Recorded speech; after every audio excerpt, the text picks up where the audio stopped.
Okay, just about set, I think. Let's see if YouTube decides to cooperate. Well, that's not a good sign.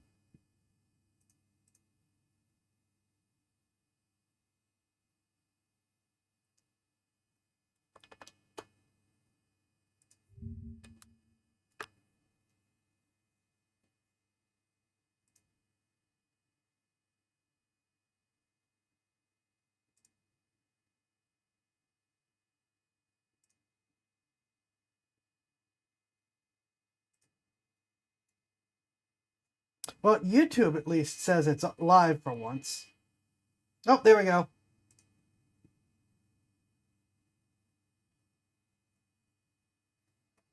All right.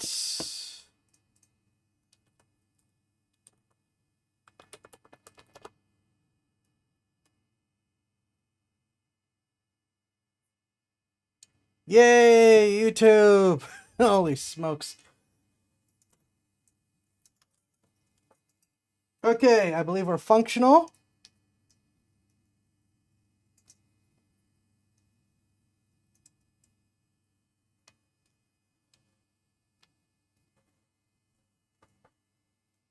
I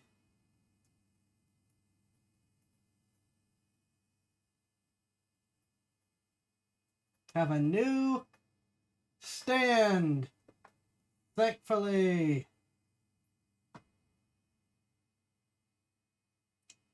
Because, oh my gosh, has this... Has this thing been a nightmare? Oh, well, the old one, not the new one. Hello, welcome.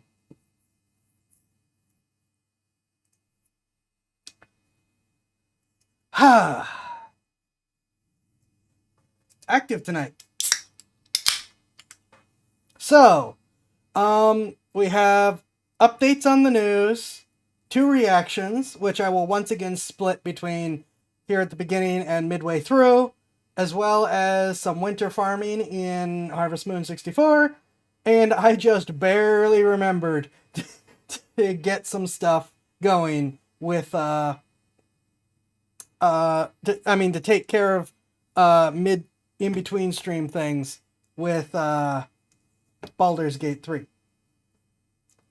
So, oh boy, we've got things to start with. Uh-oh.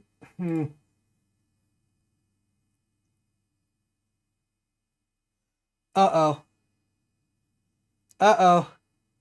Up to, that's not a good sign.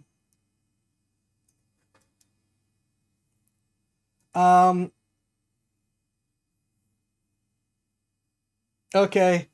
Good luck, up to.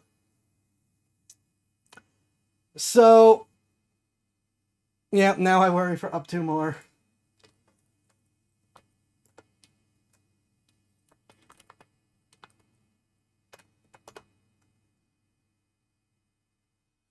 Oh boy. We will cross our fingers for up to. And in the meantime, we will get started. Up to is always prepared, of course. In the meantime, we will get started with the news things. I don't want to get involved in the VTuber news because the dust has not yet settled enough on the latest round of scandals, which it's like, what is happening in VTubing this year? It's all collapsing, and it's honestly getting like, oh.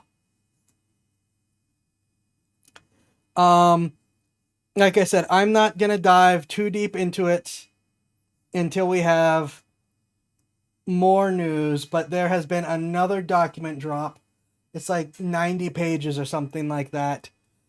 But multiple people involved have been saying that, no, sorry to hear that, up to.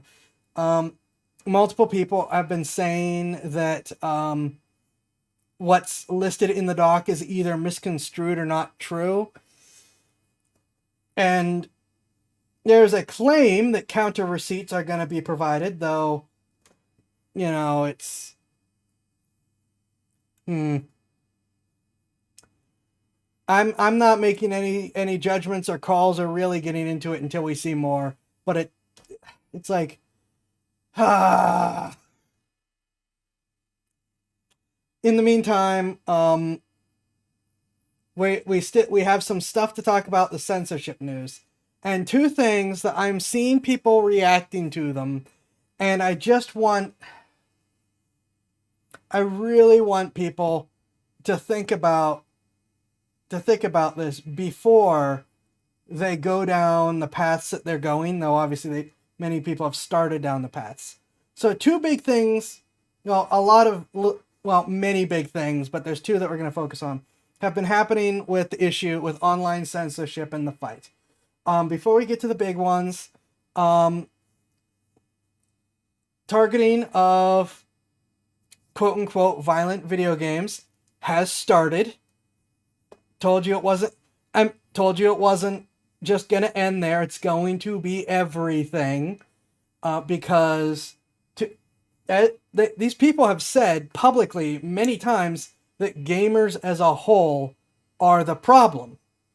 That is what they think. And so it's never just going to be one thing.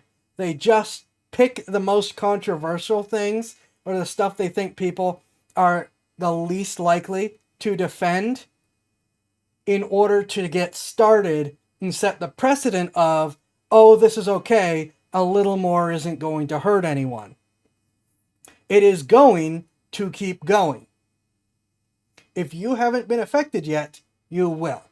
And unfortunately, that mentality of, well, it doesn't affect me, or it affects someone I don't like, so it's okay, is where we're seeing the reactions that are happening. And I almost want to think that one of them is intentionally timed and done this way, which is this first one, which is PayPal debanking Archcast. And the general response is, well, Archcast is pretty far right and steps on like everyone's toes and is constantly picking fights, and so it's okay for Archcast to have been debanked and for PayPal to have taken $15,000 from him. I think that was done intentionally because he's an easy target to get people thinking that way. That, oh, it's happening to someone we don't like, therefore it's fine.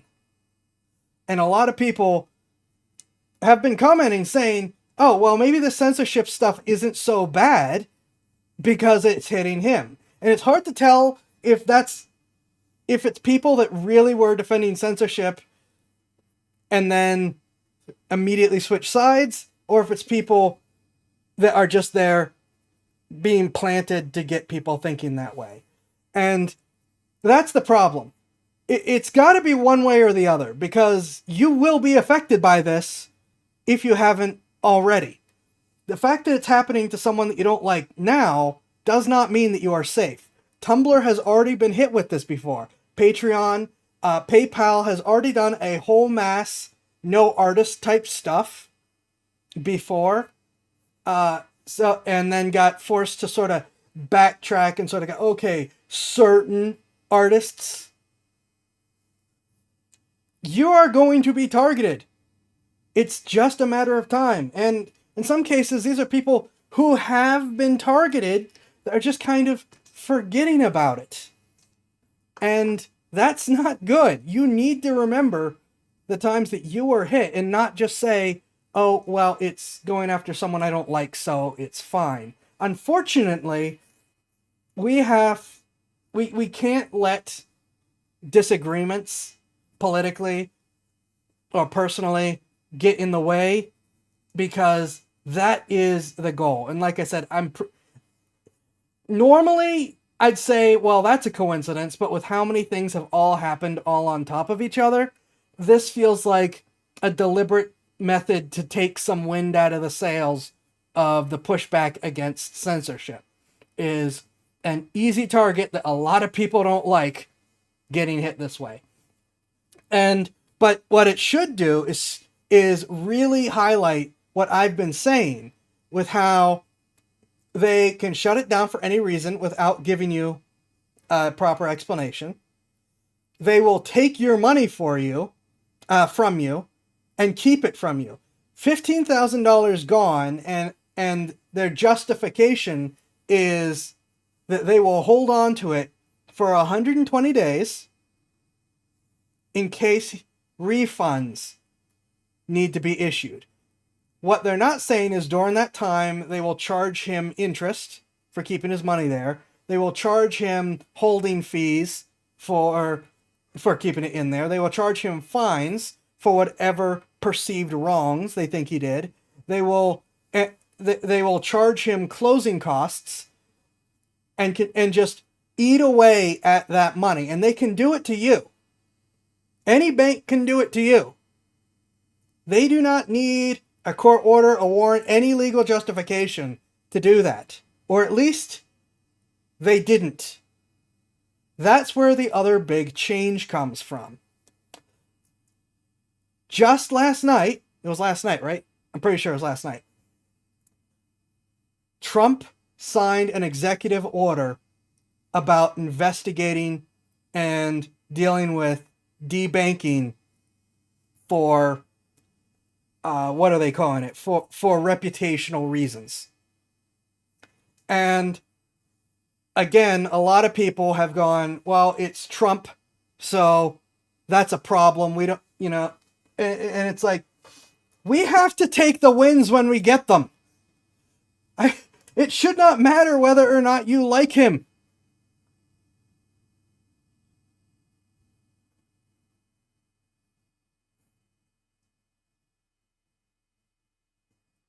Hi, J-Bomb. He has signed a huge shot across the bow against this censorship and debanking. It should not matter where the wins come from. We cannot afford to be picky about where we get our wins. A lot of people are saying, oh, he's just mad because he was debanked. Who cares? His executive order doesn't just cover him. It covers everyone in the United States, at minimum. That's huge. That's something that we need. If it's coming out of his vindictiveness, it shouldn't matter. If it's coming out of revenge, it shouldn't matter. We can still hide under the umbrella. And we need to start thinking that way, because if we don't, we're just going to cut apart our own chance to push back against the censorship and stop it. And people are definitely going for it. A ton of finance bro types who are on the banking side, a lot of them work for the banks. I'll remind you that many of these people are on the payroll of FTX, which stole a metric ton of money with SEC Director Gary Gensler's permission. They're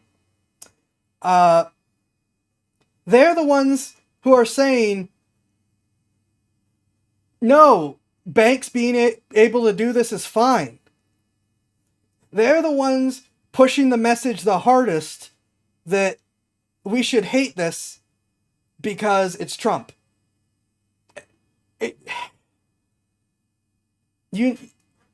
And I'm seeing so many people already buying into this. And if we do, then we have sunk our own attempts to protect ourselves. We have to be able to think about the bigger picture and work under that presumption. One of the things also that I have seen people using as an argument to push back against this, many of them on that side, many of them just in general, is the idea that, well, what about a business's right to not work with people that they don't want to? And that's actually a really good argument, but it ignores the mechanics of what's going on, why, and how. First of all, if there aren't alternatives in many cases, you have to deal with what's there. And if they won't, then you're screwed out of banking entirely. And we live in a world where digital banking is in many ways essential to just do basic things. So being cut out of an essential means is not good and does not fly. And that is where, part of this problem comes from. But what a lot of people aren't thinking about is the how this is actually being executed. Banks can push back and say, well, we don't want to work with you. They have that right as a business. But the government has the right to say, we won't support you. That is where it comes in. If a bank is not working under government, under that government purview, which almost every bank in the United States, as well as Visa, MasterCard, PayPal, yada, do work directly under the government purview. If they don't, then it doesn't matter and they can do whatever they want. But banks have become dependent on the United States government. Think about how many bailouts there has been. How the automated counting house, the ACH transfer, is a government-regulated transfer protocol for banks. Government could say, okay, if you want to do that, fine. You can't use the ACH transfer protocol anymore. It's as simple as that. See? And then that's where it really is. And then, of course, if a bank is operating under that purview and then kicks people out, then the government, as the overriding factor, can say, hold on, that is in violation of what? Of our terms of service. That's in violation of our EULA agreement. Now we get to level fines. Banks are so dependent on government handouts, bonds, finances.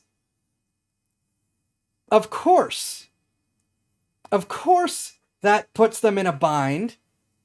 But since they are feeding on taxpayer money, then the government has the right to do that.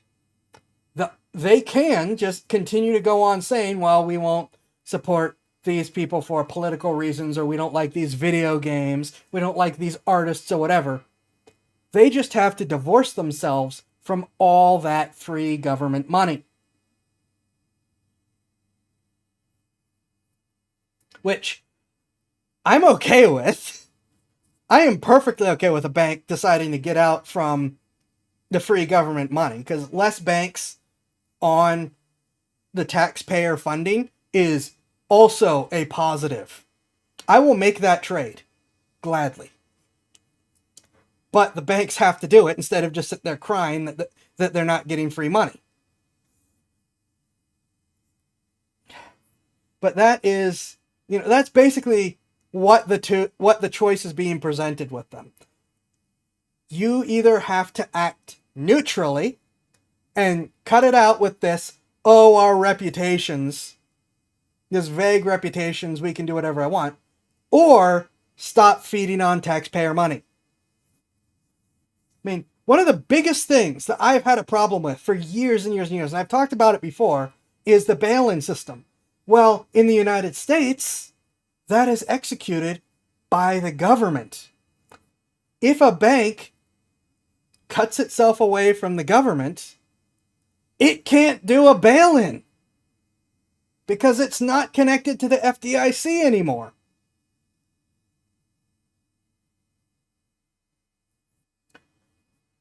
This is not a silver bullet to the censorship issue. We've got a ton of stuff going on with government ID. So what's his name from Florida just put forward a mandatory government ID thing within the state.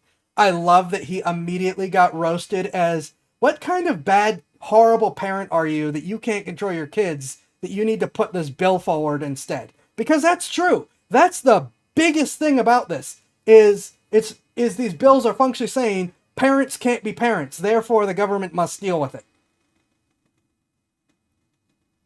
So, it's not over. It's not a silver bullet. It does not solve the problem.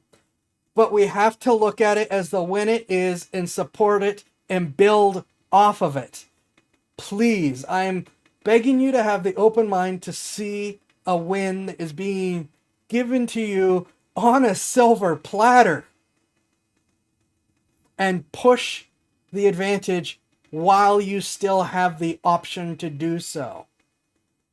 Please. So, that is the bulk of that. I don't want to be pulling up all the individual nitty-gritty details and everything. There's so many people that have already done that, so that's what I have so far. I am going to throw in a last little thing of... I was right in terms of change.org not being great. Apparently, they have begun the process of removing petitions. I understand that we need a centralized petition in order to be able to get the signature number and have it be as legitimate as possible. But change.org has been very shady in the past, so unfortunately it doesn't surprise me that they have decided to be shady again and start removing the petitions. So this is a little bit of a, I told you guys, but we still don't have any better options, so here we are. So that's, I think, the last I want to dig into this, unless anyone has any questions or wants me to get into details. Like I said, there's so many people that get into all the nitty-gritty details and go through every little thing that's like, I don't know if I should just be another person that does that. This is just an overview and my own input and begging you to please look at this from a neutral point. With that out of the way, like I said, we have 2 reactions. One requested and one is Brandon Herrera being back, and 2 games. We're going to do our first reaction, who is from, I already forgot the name, I'm sorry. Speaker's Corner. The B-17 that flew without a cockpit, which is a World War II military history video, which it's like, we like those here. And then we're going to go to Harvest Moon, take a break, then we're going to watch Brandon Herrera's newest AK-50 video, because we do like our AK-50. Why are you flashing at me?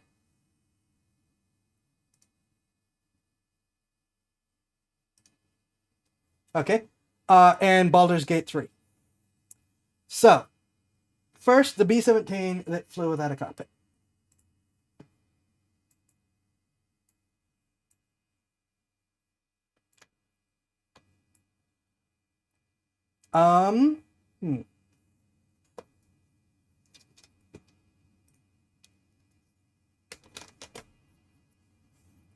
Forgot about my resizing. Let's see if this benefits or is a detriment to us. And this is by Flack Alley, and like I said, it was just random request. I am setting up Tangia for you to be able to request stuff midstream. Technically you can, but I want to have my mods be able to actually moderate the videos and clips that you send that way. So hopefully for Sunday, which, oh, that reminded me. Also for Sunday, I hope to have some of the decentralized stuff done. I didn't get it done quite in time for today, unfortunately. But yes, the B-17 that flew without a cockpit by Flack Alley. It was the 14th.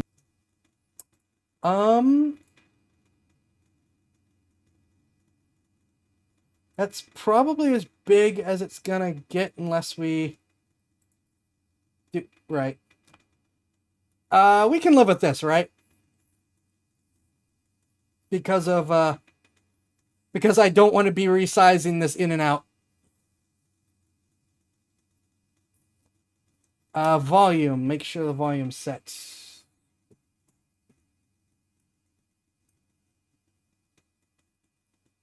Of July 1944, a thunderous evening, cruising at 25,000 feet, 24-year-old First Lieutenant Ewald Swanson of the 483rd Bomb Group was pilot of a B-17G Flying Fortress, nicknamed Mizpah, its tail number 4232. I haven't seen this particular story, but I'm gonna take a guess right now in terms of what's going on with this. B-17s are famously durable. I think that one is on record of having returned with one engine, half a wing, and no tail.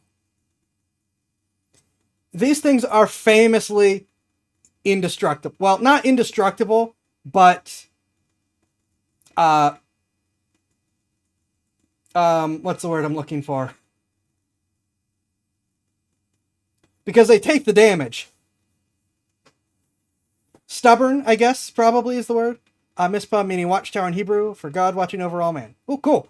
So I'm going to guess that they were able to pull like the controls that are back in the main body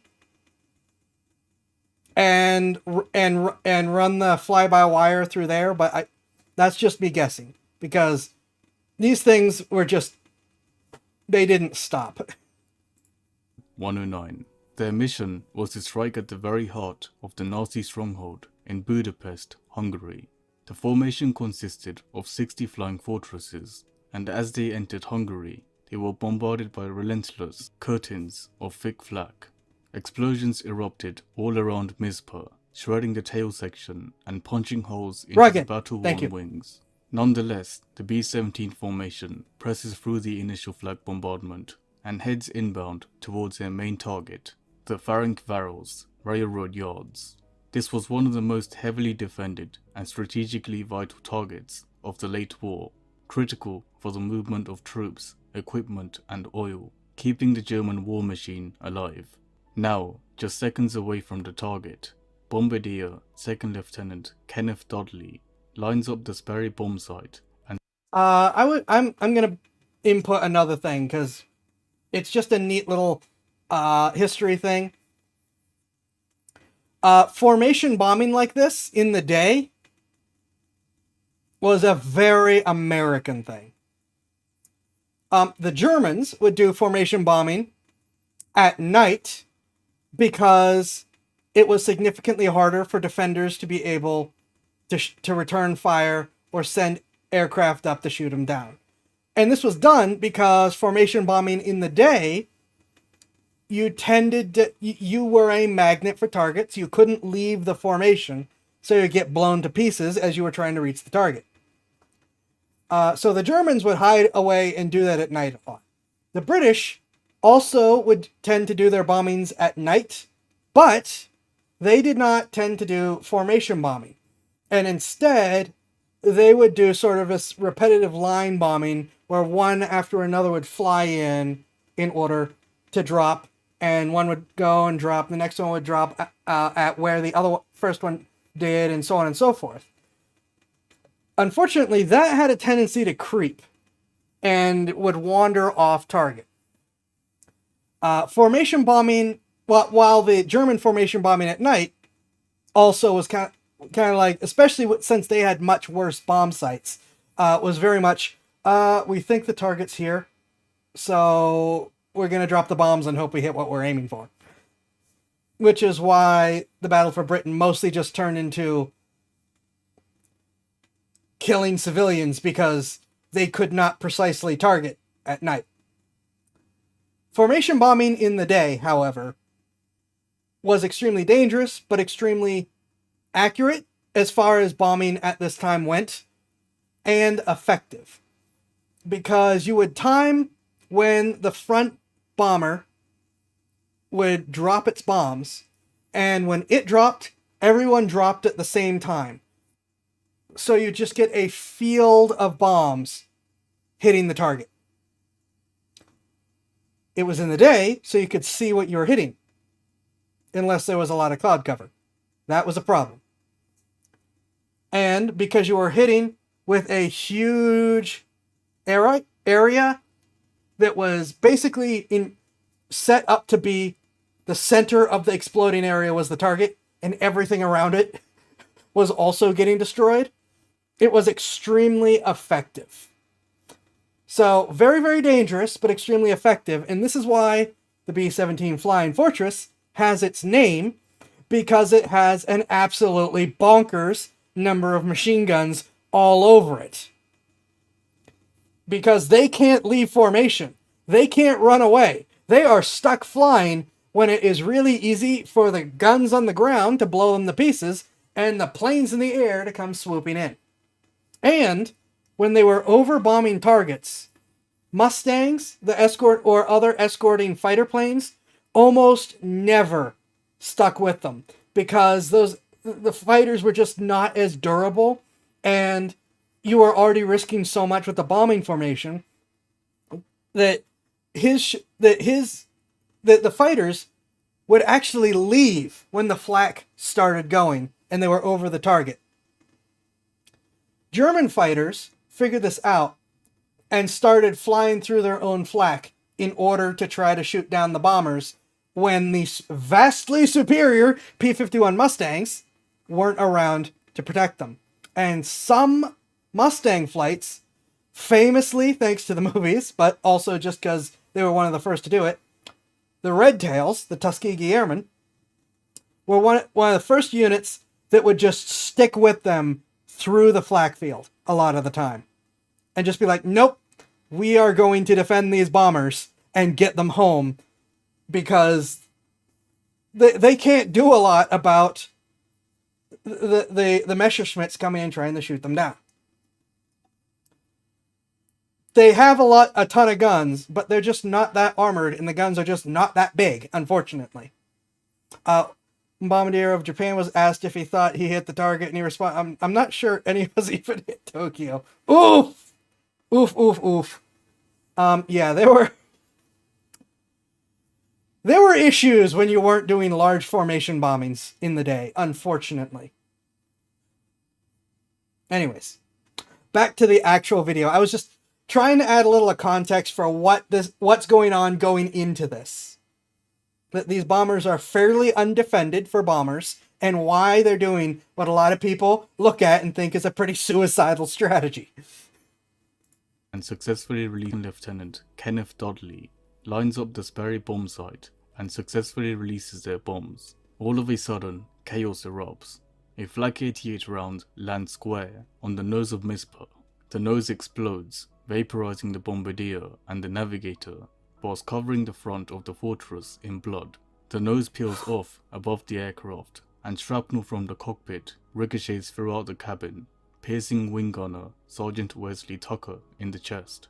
The inside temperature plummets to a freezing minus 30 degrees.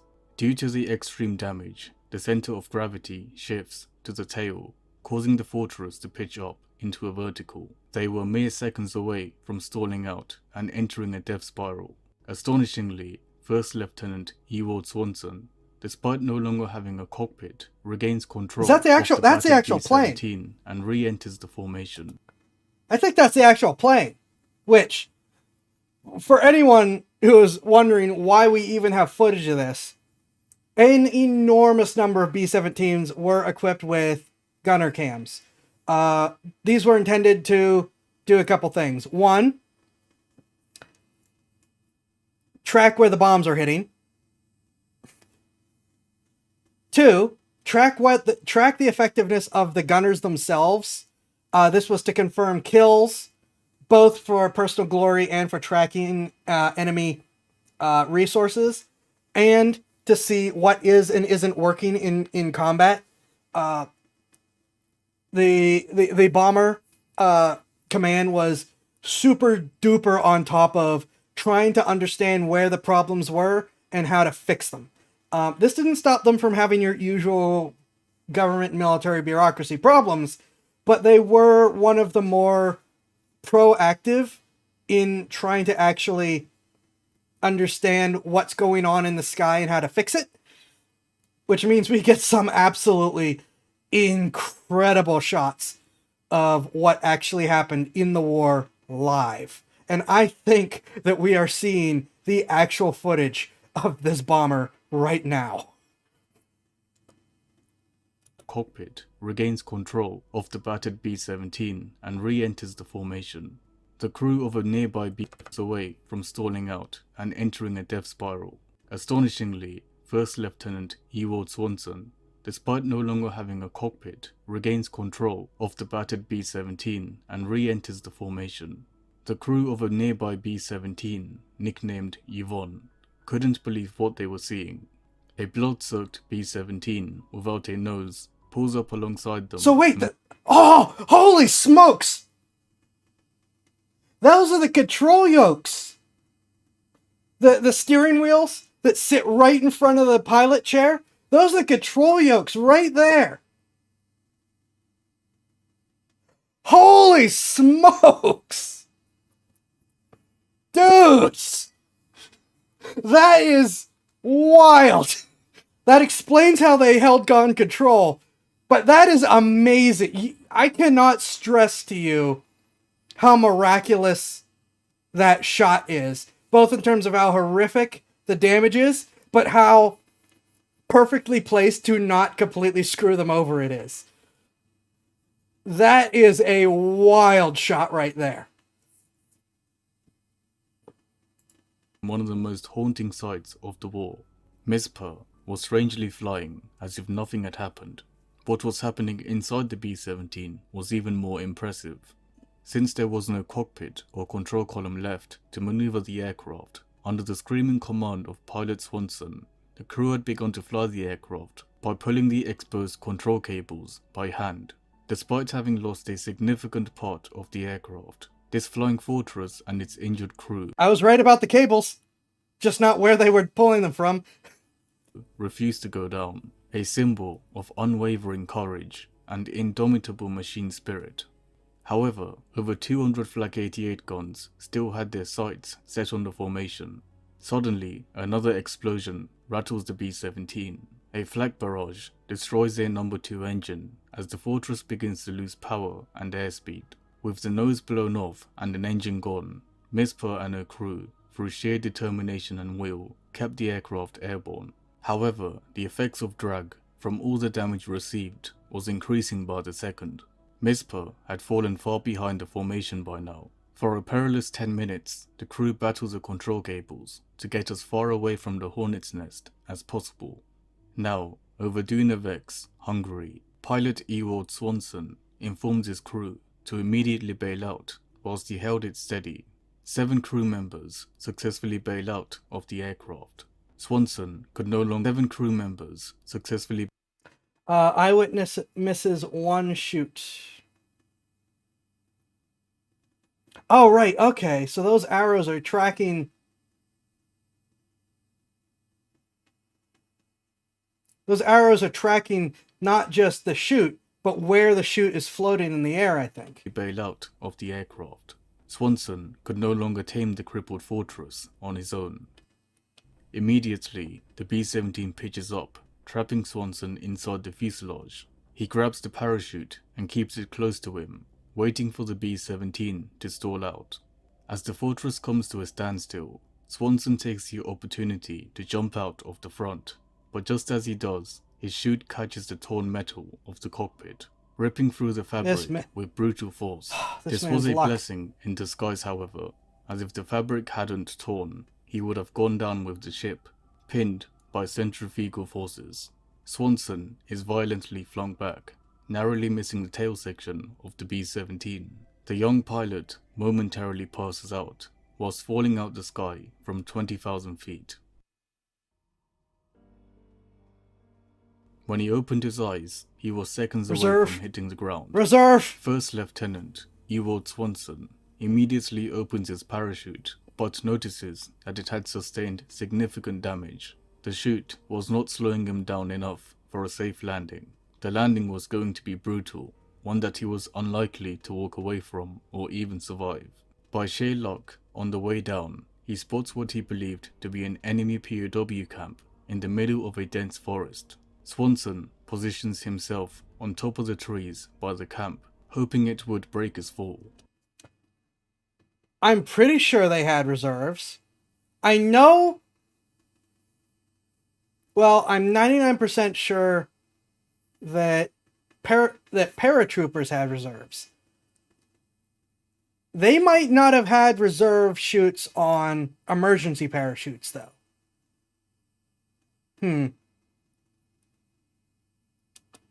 Several seconds later, he crashes into the dense treetop.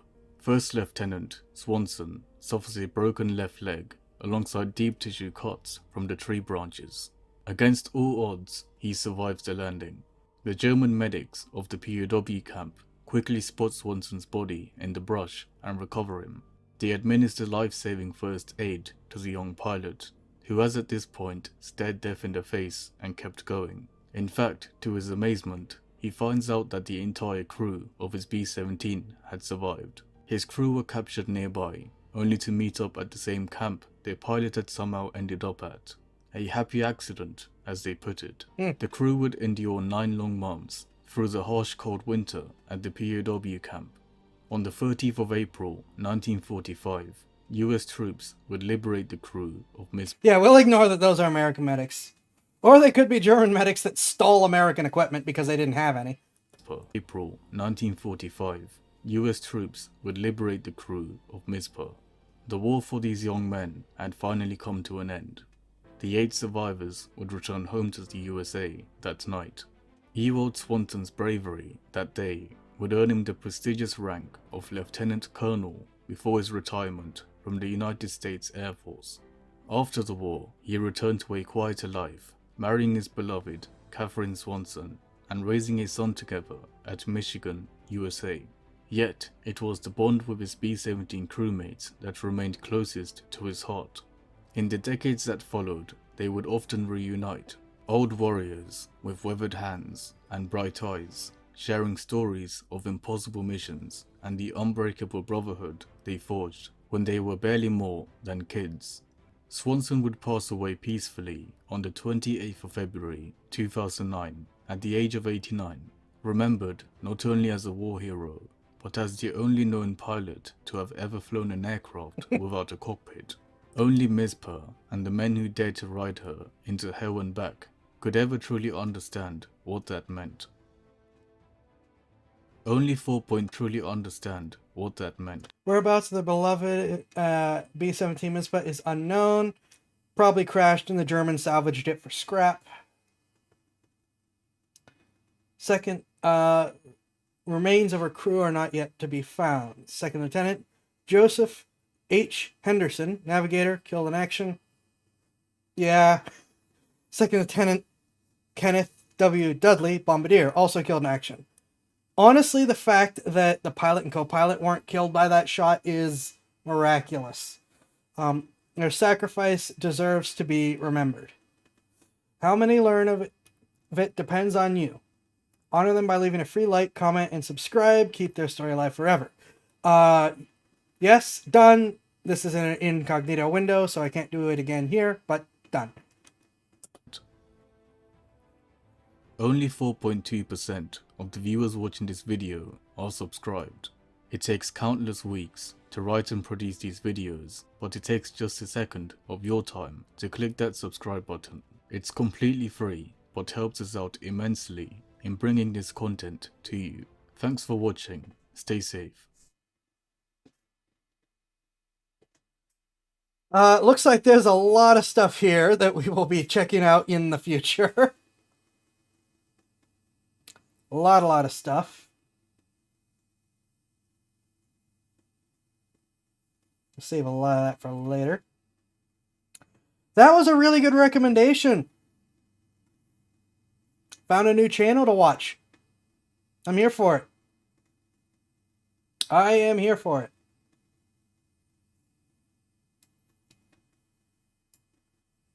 Good stuff. So that is, we like planes. We do like planes. So that was the B-17 that flew without a cockpit. As if that hasn't been driven home. Holy smoke, some of those shots. Oh my gosh. That is wild.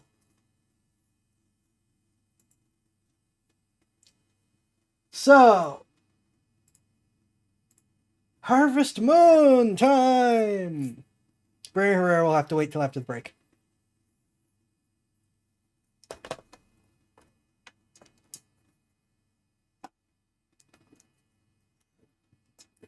I forgot. Our original plan for after 64 has kind of been torpedoed because the Sunhaven devs apparently decided to just go nuts. So I'm unsure what our next farming game is going to be. There's a couple options. My tracking just died. There we go.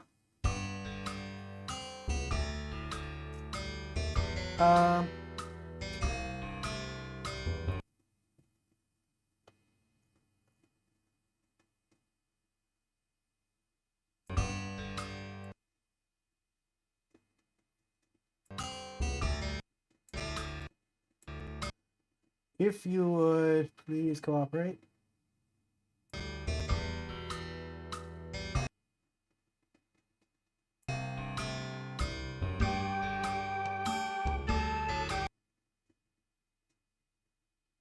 Thank you.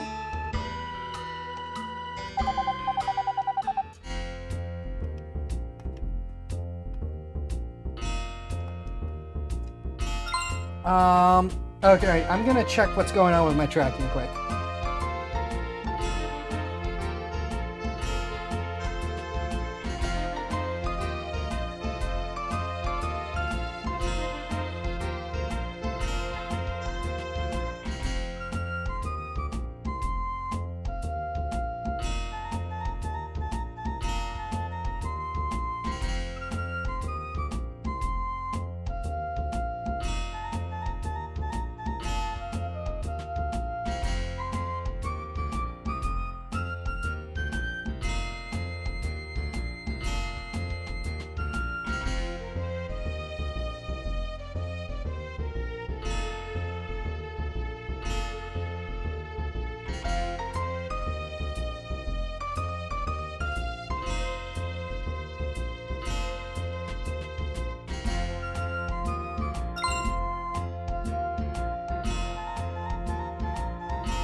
Darn it! Anyways, find glitchiest cheapest. That hurts, but maybe. Though if we want to frustrate me, I could play Graveyard Keeper, which is sort of like medieval Stardew Valley with stress.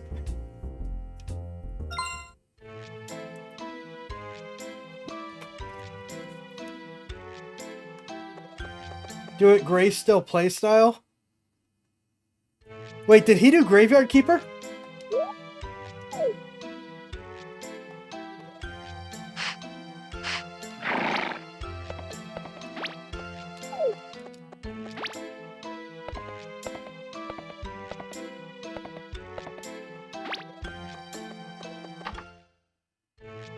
Oh, you're right. His various questionable simulation games.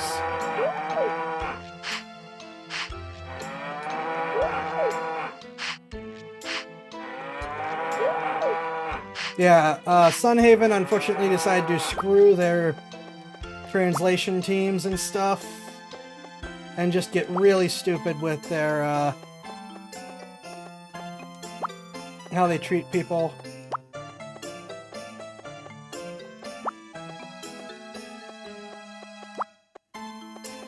Crypt of the Necrodancer is a farming sim, but you'll be growing a graveyard pretty quickly. I actually have that up as a possible option, but not for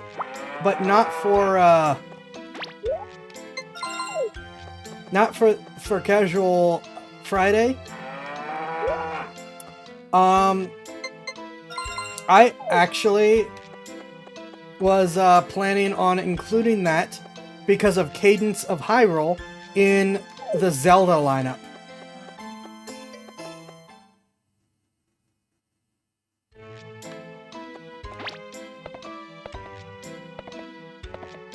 The title in the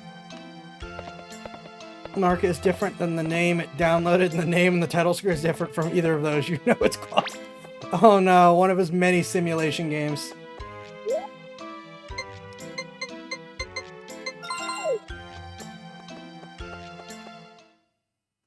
Why do I keep coming down here? There's nothing to buy in any of these.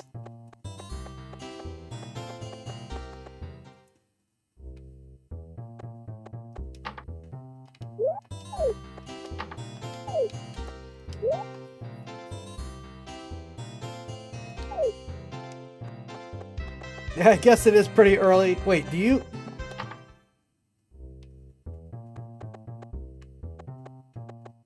Nope.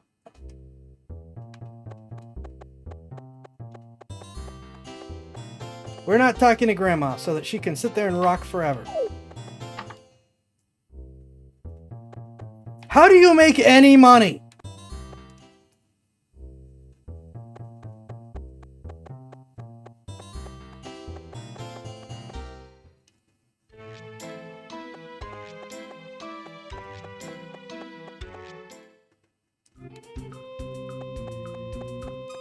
The only people who make any money in this town are the bakery because, you know, people need to eat.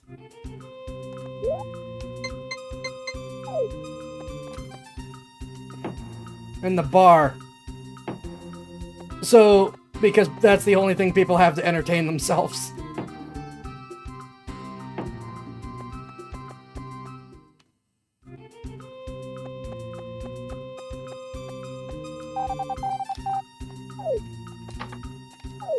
Well, I'm trying to work hard, but no one lets me.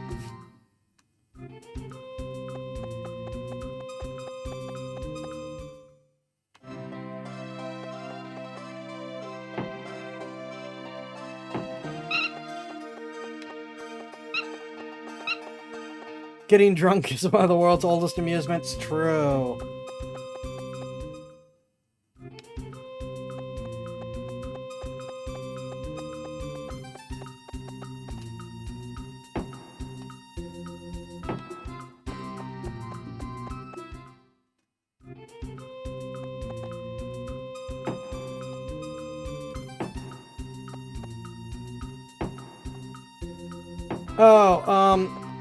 So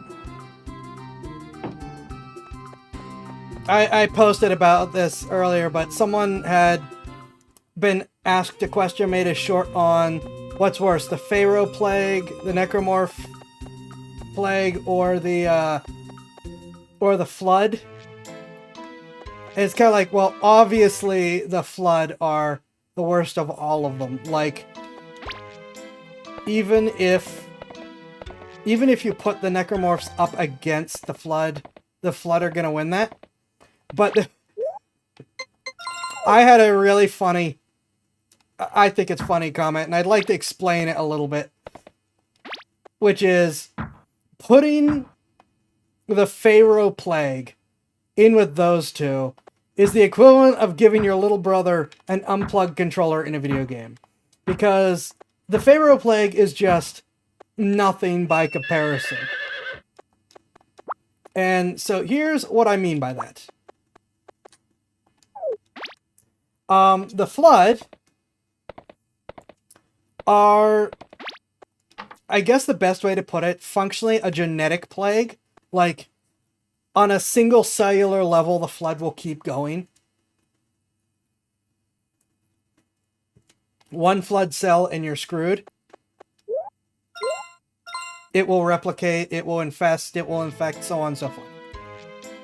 Hello.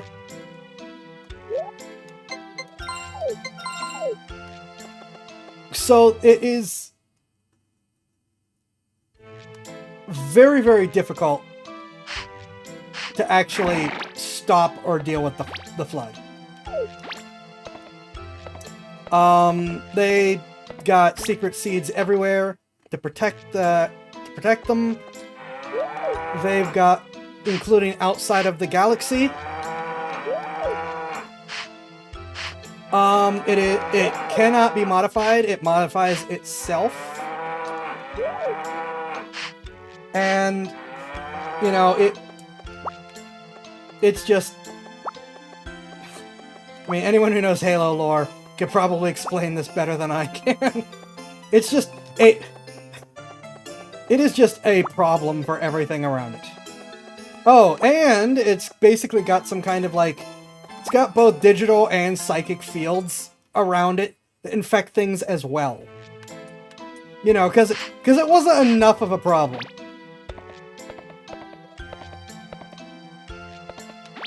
The Necromorph plague is...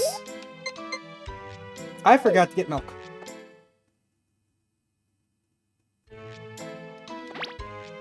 The Necromorph plague is similar, but it's actually not quite as virulent. It is still very, very much an issue, mind you. But it is on a scale of literally impossible. Slightly easier to destroy and overcome. And I don't think the Necromorph plague actually has a means of doing like the digital side of the infestation. Yeah. Flood biomass can do all the computer stuff all on its own without any help. Like, the Necromorph plague has to get into computers, doesn't it? I think so. Though, it also has a psychic component.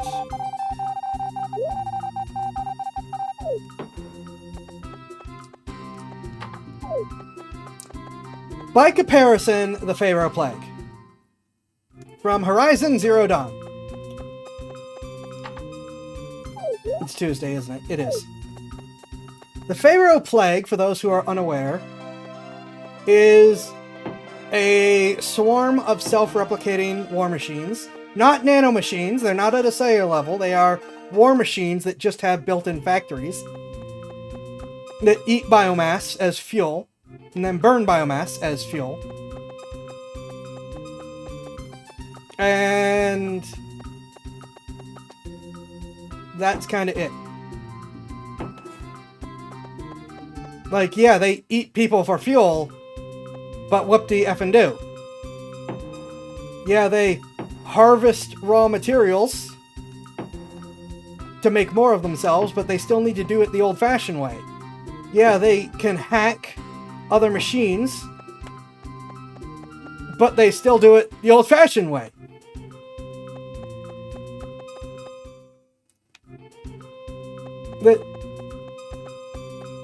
That's it! The flood can affect computers. Necromorph plague isn't digitally compatible with non-organic computer systems. It can configure computers to be biological. That takes some time. There we go. That's about what I thought. But then the Pharaoh plague is the other way around. The only thing it cares about with organics is can it digest them, and it has to build things normally. And the only reason that it actually won is because all militaries had been converted to robotics. So, of course, they were hackable, and there weren't any trained organic soldiers or weapons for trained organic soldiers, and they just had to hodgepodge a solution after it had already eaten several countries.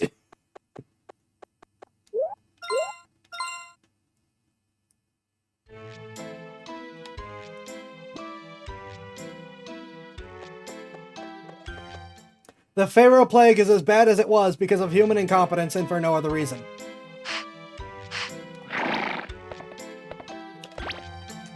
Let's have a party at the on the New Year's Eve.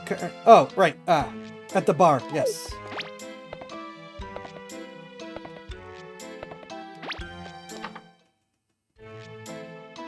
It's like the Pharaoh Plague is only as bad as it is because humans are stupid. The Necromorph Plague and the Flood are problems because they are problems.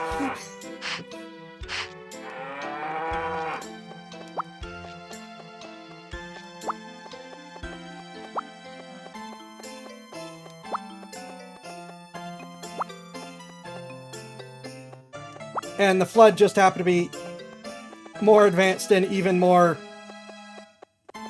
clever, smart,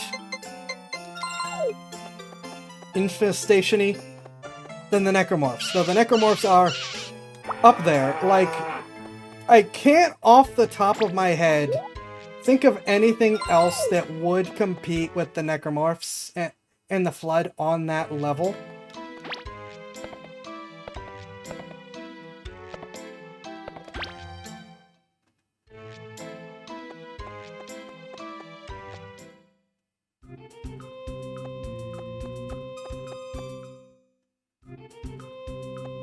I know two things are like, yeah, they're physical plagues, but I just don't think that they compete on the same infestational level. Those being the Tyranids from Warhammer 40,000 and the Zerg from StarCraft, which just started as Tyranids and then Games Workshop decided to screw over Blizzard before Blizzard got too bad, and they had to turn their game from a 40k game into a knockoff 40k game.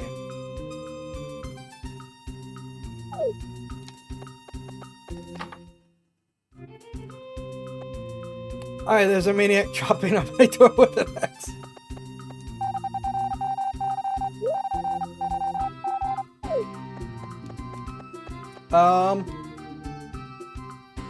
Oh, I only had like 600. Right.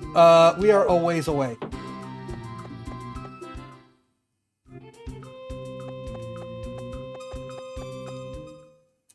Which, for reference, the Tyranids from 40k are just a horde of alien space locusts that eat biomass, take the best bits from that biomass, and incorporate it into themselves. They can do some infesting of humans, though it is not near as efficient as the Necromorphs or the Flood. They are not very good at it by comparison.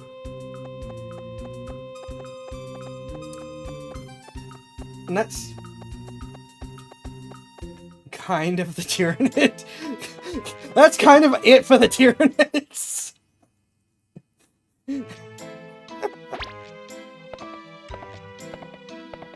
All these other factions have giant lore dumps, and the Tyranids are just, yeah, they're things that are hungry. And there's a lot of them.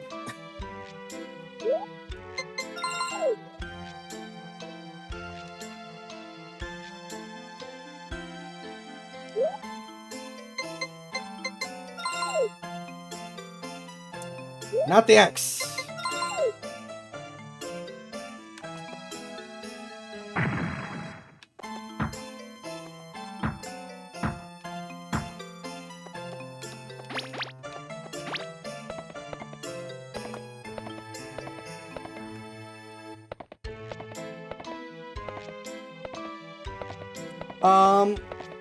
And the Zerg.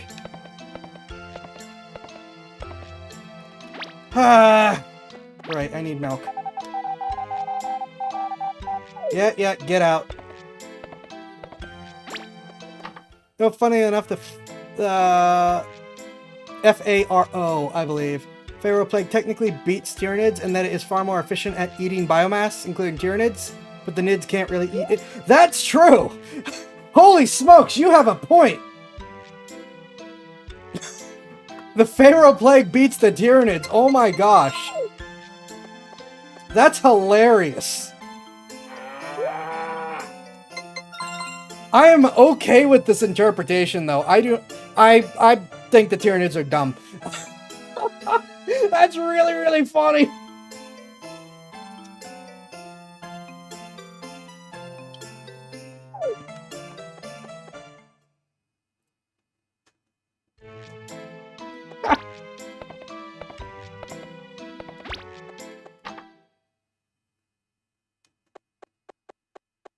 That's really funny. I'm okay with that interpretation. The Zerg I like more than the Tyranids for a number of reasons. One of which is apparently that they are not susceptible to that, because they can infest technology. They are not very efficient at it, but they can do it. Thank you very much. We'll never forget your kindness. Say goodbye to the nice man, dear. Goodbye. I just watched some cows.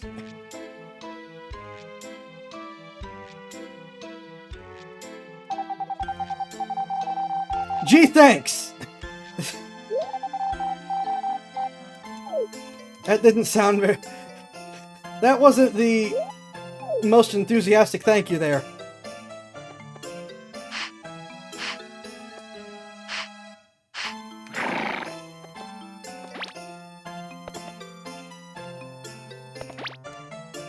Fast, cheap, sturdy. For a home extension, call the Mountain Carpenters. There is no way I have enough wood for that.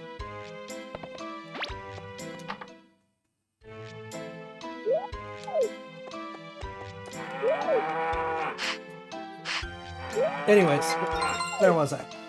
Yeah, the Zerg can infest technology, though they aren't super efficient at it. They also eat things in order to steal the best genetic bits. I guess both them and the Tyranids have psychic things. Though the Tyranids are just like, ooh, I explode you. The Zerg are like, we do things with our psychic stuff and explode you. You can debate Zerg and that Zerg are less stupid. Yeah, true. They actually think. Quite happy to blow up a planet if they find it has sufficiently awful situations. True. The Zerg actually think. And in fact, here's the level to which the Zerg think. So the Zerg are an engineered race in the StarCraft lore. They were created by a psychopathic ascended being that wants to create the perfect being that it can then inhabit and become a god and rewrite the laws of the universe. All that fun stuff. The Zerg disagree with this plan. And in fact, they disagree with it so much that the hive mind that runs the Zerg came up with a plan. Which, by the way, they have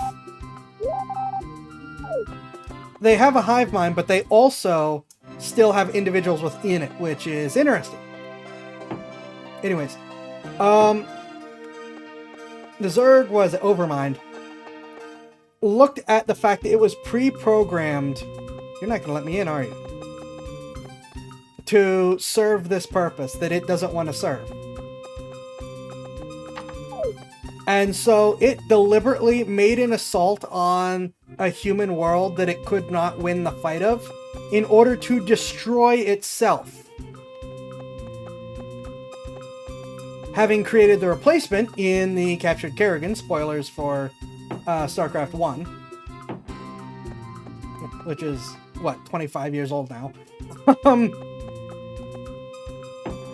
which was basically would function as a replacement hive mind. It took a human who was psychic, infested them, because it can infest other species, and it's better at it than the Tyranids,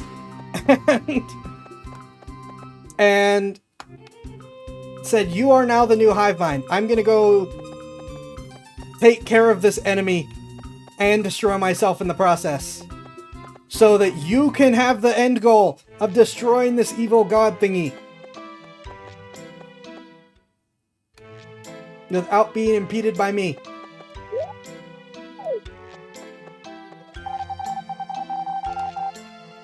No!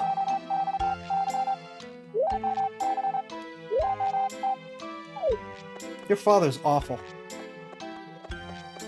So Zerg might lose to any of these plagues, but the Zerg are smart enough to not risk the fight. Just bugger off the planet destroyers.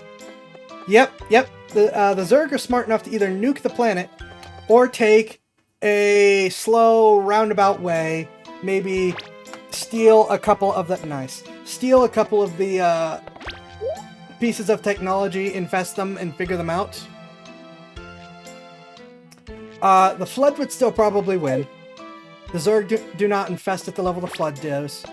The Necromorphs, it would vary.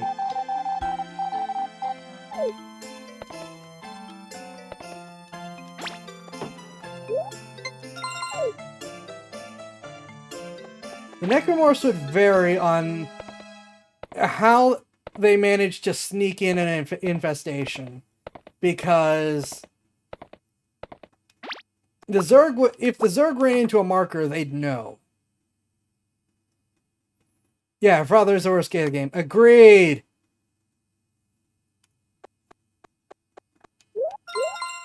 Yeah. Flood would definitely infest the Zerg, and the Zerg wouldn't be able to do anything about it.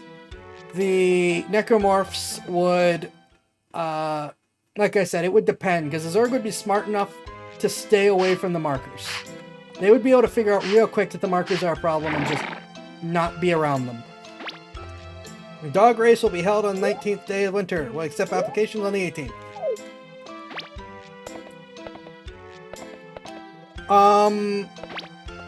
Because they are smarter, I'd like to think the Zerg would beat the Tyranids. And I know I have a pro-Zerg bias on this fight. But I do think that the Zerg have a wider range of... Yes, we're probably making up to run. I do think the Zerg have a wider range of psychic options and capabilities. And, like I said, I think the Zerg are significantly smarter than the Tyranids. And they share the same capacity for nom nom, now I have all your powers. Now, the Zerg are also Pharaoh Plague Bait. But, as stated, they are smart enough to just look at the planet and go, okay, we're just gonna nuke this rather than worry about it.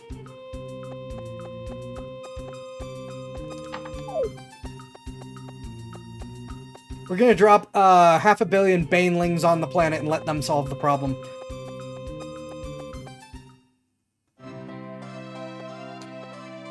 Yeah, Zerg look at the marker and go, this is emanating like the god we do not like. Can we just black hole this and call it a day? Yep.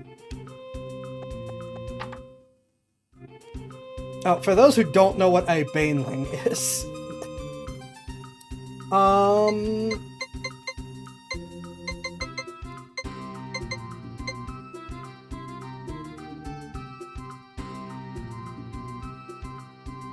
Wait a minute, hold on. No, I have the pieces. I was looking at the gold price. I'm thinking that was how many pieces I needed. But if you're going to make up to run up to is going to get some fun. Uh-oh. So we can get the greenhouse. Which is the thing we need the most here. Banelings. They fly, squee, and explode in happiness when they make friends. Banelings do not fly. Unless there's an upgrade that I missed. Banelings just kind of run around and then yes, they explode. So yeah, against the Pharaoh Plague, you drop 500 million exploding banelings and they... oh crap, what is the name of the flying ones? Are there flying banelings? I don't remember. Yeah, that's most of my money, but we actually need the greenhouse.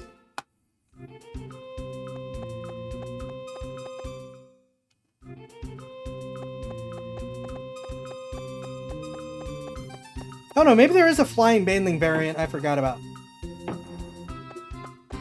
I know there's a variety of flying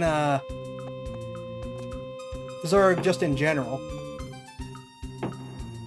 The mesh is still not fixed. I have been playing with it and trying with it. I have adjusted the shape some, so I hope it's a little better.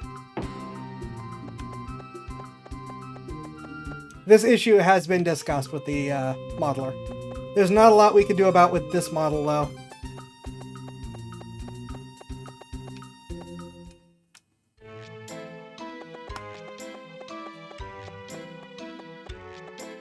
But yeah, just the not being bone dead stupid really is the advantage that the Zerg have over the Tyranids.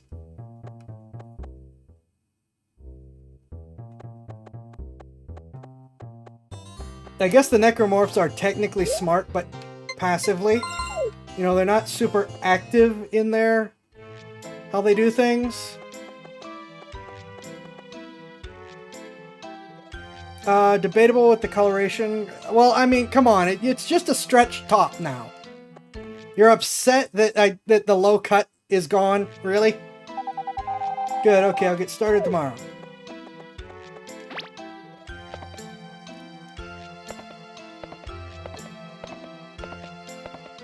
Which, okay, yeah, fine, I'm upset that there's no low cut top either, but still!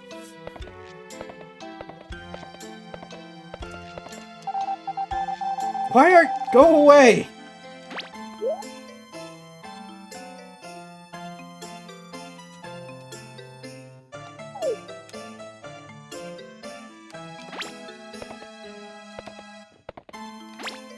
Bed too early.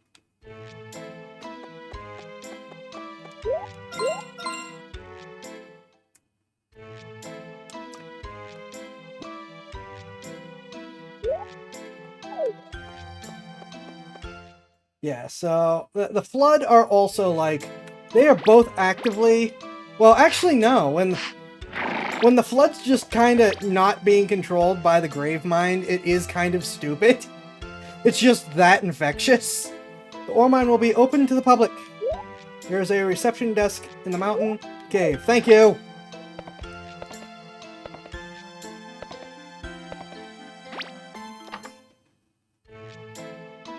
Yeah.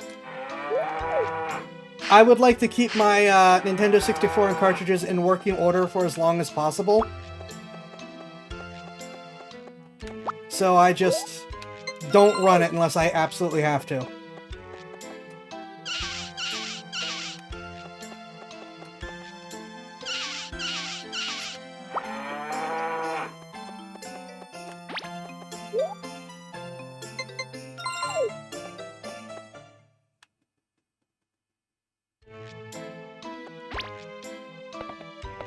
The Scourges. Okay, so there is an exploding flying one. Got you.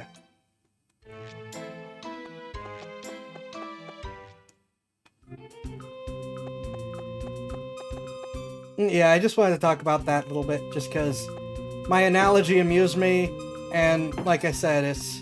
The people who don't know what we're comparing, we are comparing some very drastic things. Once a Gravemind forms, it's too late, the planet is done, maybe even a galaxy. Yeah, Graveminds are a problem! What bot is this repeating every chat? So, sorry about that. I will try to do something about it, but there's only so much I can do about it. So, in order for my different chats to talk to each other, I am using Stream Social Ninja. And then I had to create my own account bot in order to do the bounce back between different things. The problem is, no matter how much I try to turn it off, Beam's own multi-chat bot continually turns itself back on.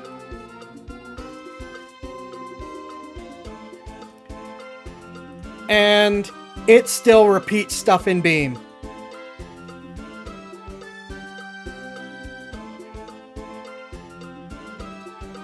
So if you can try to turn that off in your own settings, that is the best I can offer, unfortunately, Because, yeah, I'm still showing that as turned off.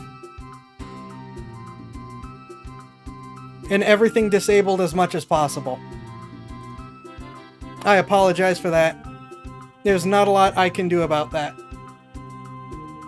And like I said, I do that because while Beam lets me personally read the chats and see it on the screen, Beam does not relay it from platform to platform.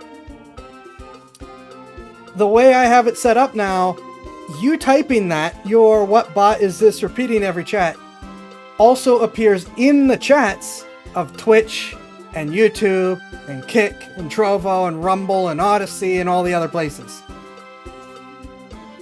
And I do that so you guys can talk to each other instead of having to type something and then look at the chat and try to see if someone responds. Also, it means that if I create a poll or any number of other chat interaction things through Social Stream Ninja, it will go to every platform and everyone can participate.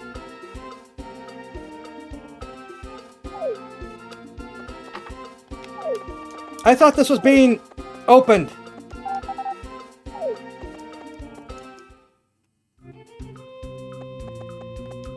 It didn't give a date, right?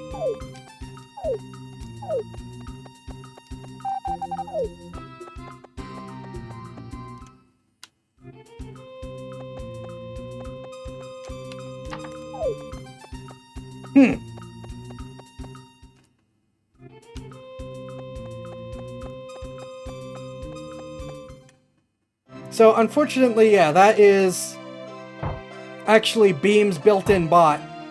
What am I doing? That is repeating everything, even though I've turned it off multiple times.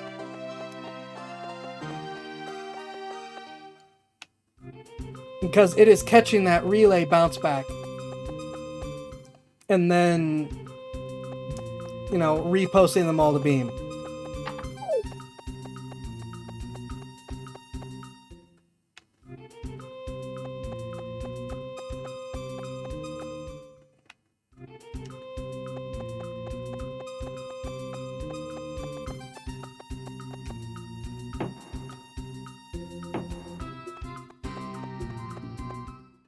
I really need to bug the devs about that and say, hey, is there anything that you can do about this?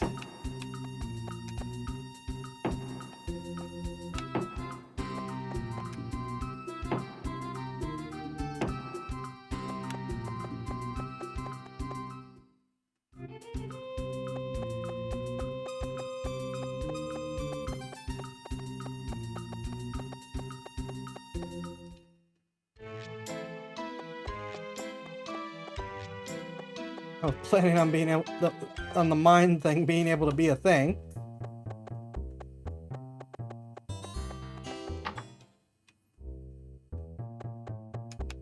Yeah, you just...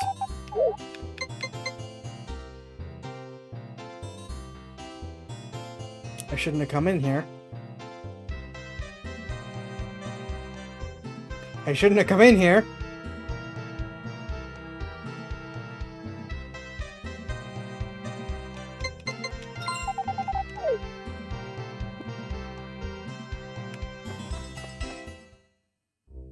I spent $300 on a piece of cake. Better be the best piece of cake of my life. No, you don't have much to choose from. You have nothing to choose from.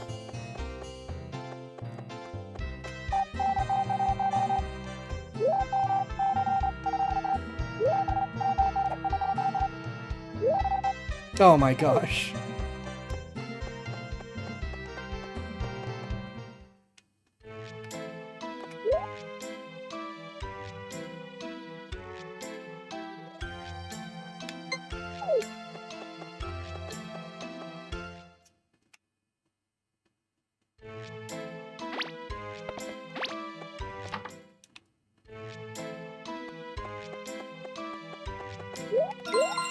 You don't understand. I can't eat cake in real life.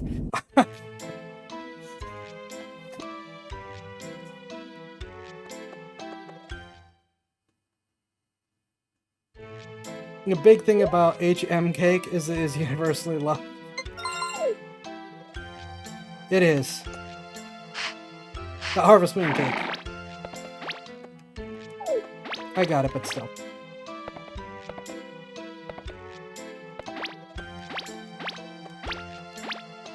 One day.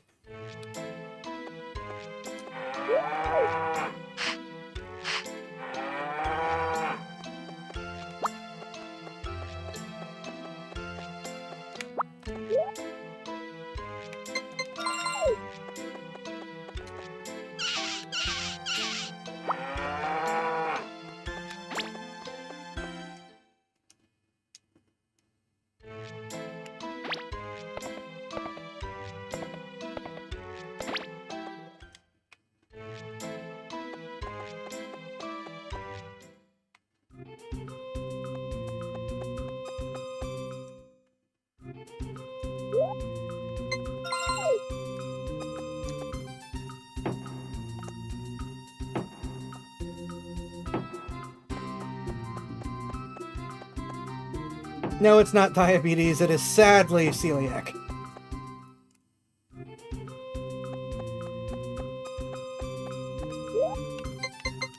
You better let me in now.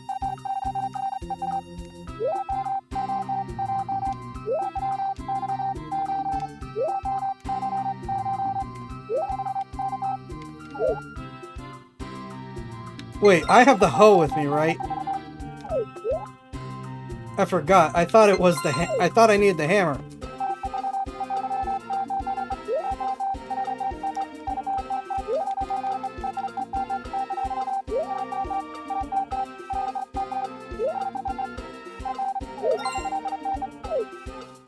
Uh-oh.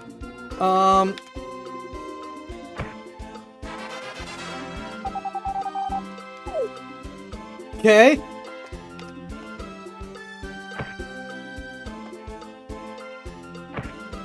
Oh, darn it, do I not get multiple squares? Boo!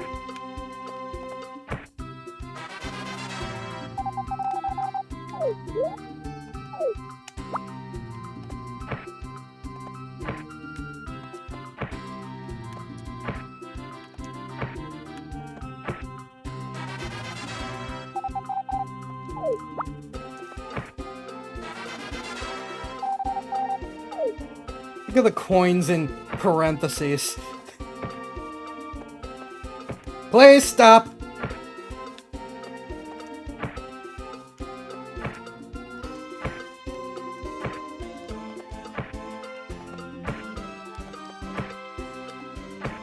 They 100% should have taken this. Turns out Moonrock's a pure point. Alright.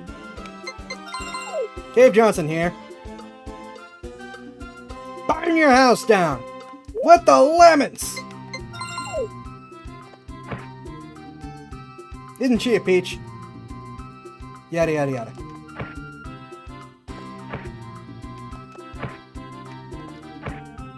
Oh, just like generic Cave Johnson sayings. Oh my gosh.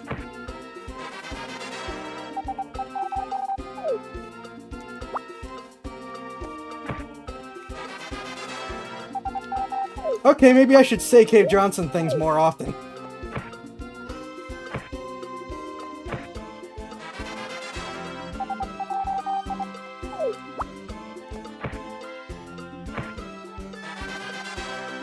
I really need to say Cave Johnson stuff more often, holy smokes.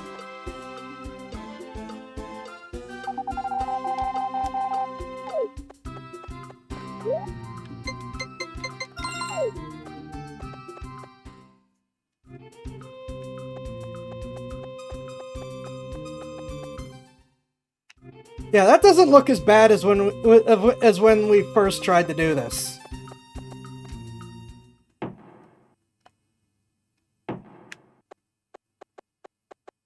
Even without the low cut.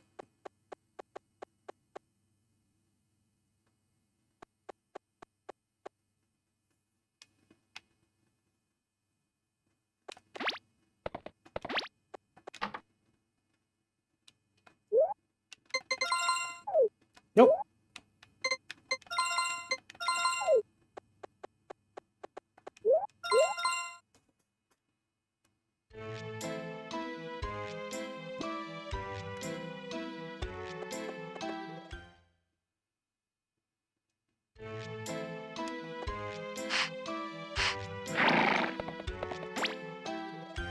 One moment. Must kill bug.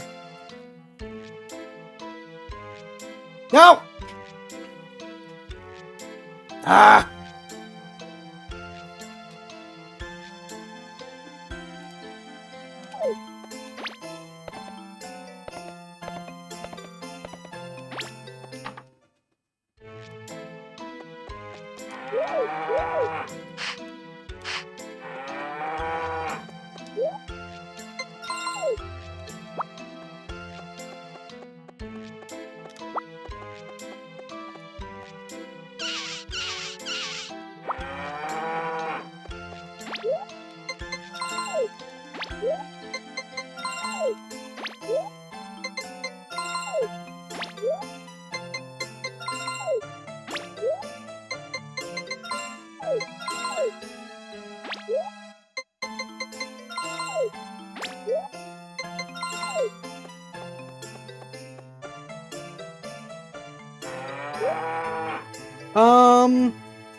I'm going to chop the wood on the way out.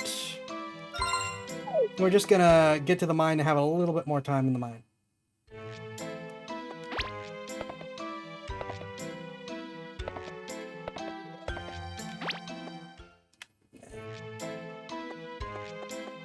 I really need to talk to the Beam people about if there's a way to deal with the relay, because it seems like people pop in on Beam and then leave very quickly because of that. And I mean, it's not like I blame them, it's just I don't want to give up the chat relay, because the only other option is to do the Twitch type thing and just cut out the Beam people from the conversation, which I don't want to do.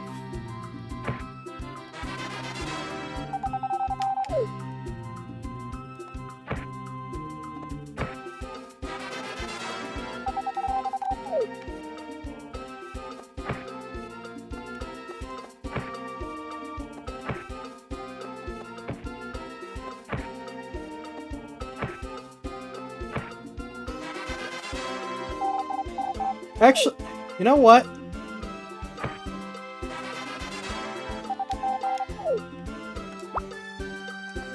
Rippy's gonna know immediately what's coming with this. I still hadn't decided what we're doing for Sunday. What about Tribal Hunter? Why don't we start a playthrough of Tribal Hunter?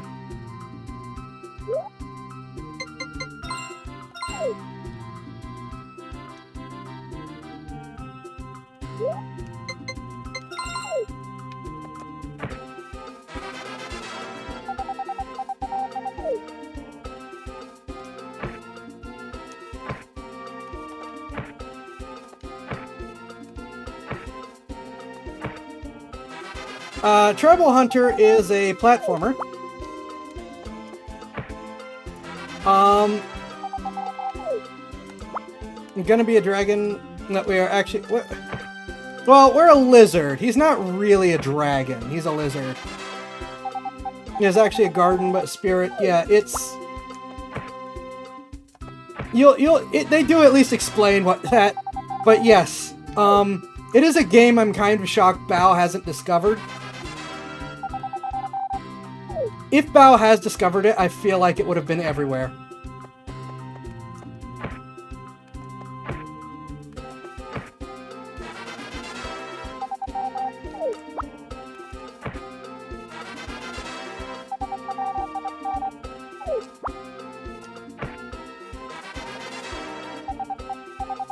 Never Croc says hi to you, call you a dragon. Okay. That's fair.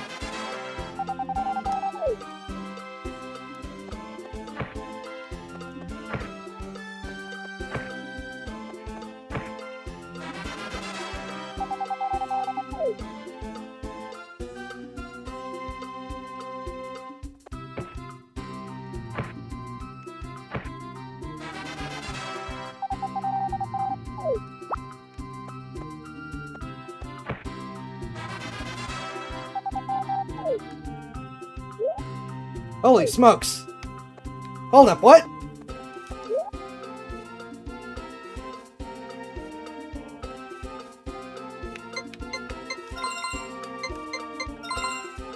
It is that you consume and deconsume things to grow or shrink in size, and each size can do certain things, others can. Yeah.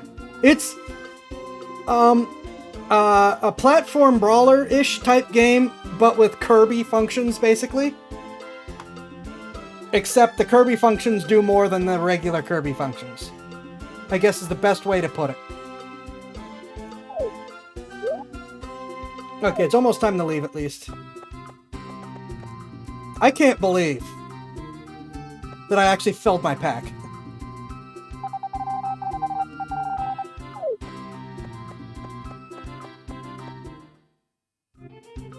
Also, I forgot that this pack really is absolutely... Oh, I can't swing my Alright.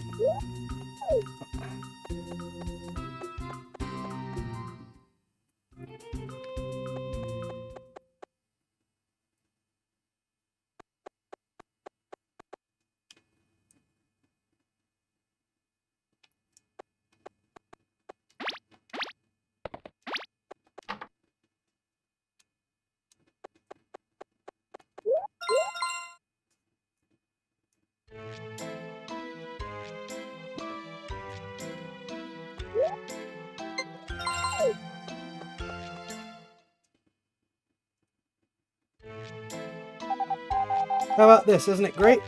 I've just finished. Take a look. Greenhouse!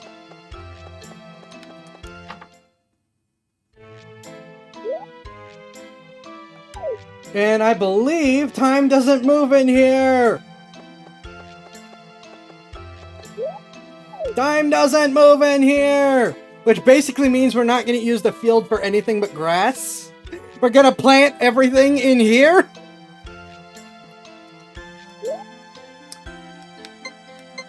So we have all the time in the world to water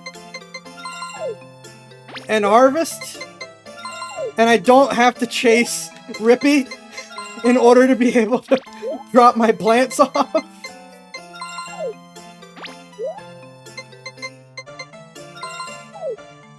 Absolutely worth the 30 grand and 500 and whatever.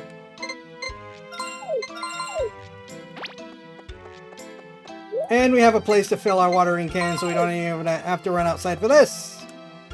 Oh my gosh, yes. Yes, yes, yes, yes, yes, yes. I don't think this opened up seeds, so we can't actually plant until spring.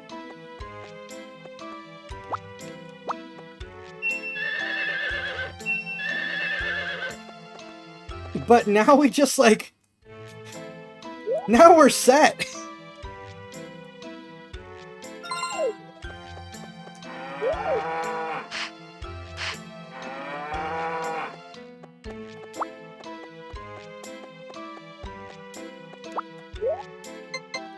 I can't wait for someone to come in and wonder what the heck is going on.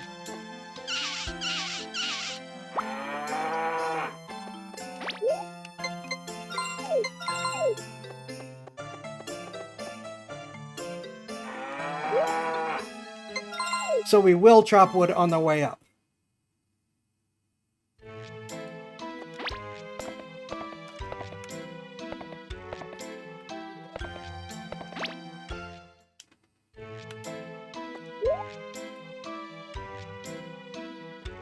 Right, 18th. And the flower shop should be open, I believe, so we will take a little time for a detour.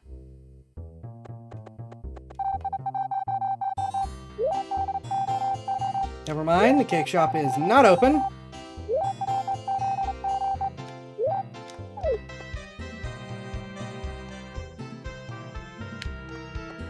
To the mines!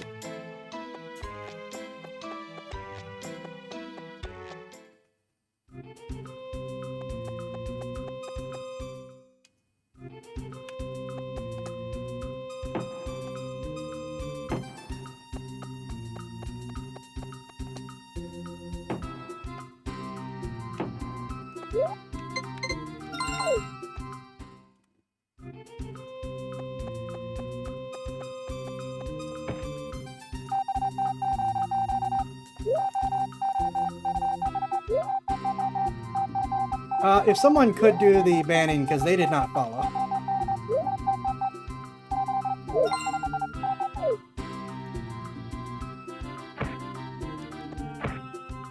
Here's an idea. Why don't you sell something you'll find for once?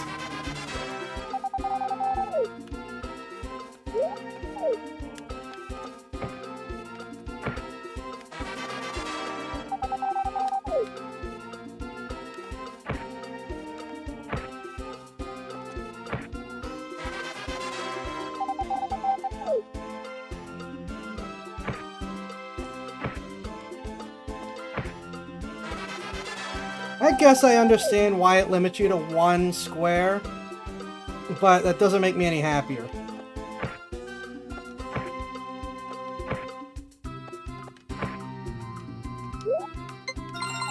In terms of the fact that you can't use a charged up hoe in order to get more squares.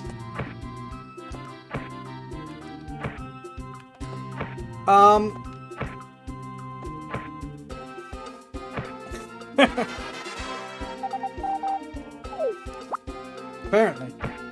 So yeah,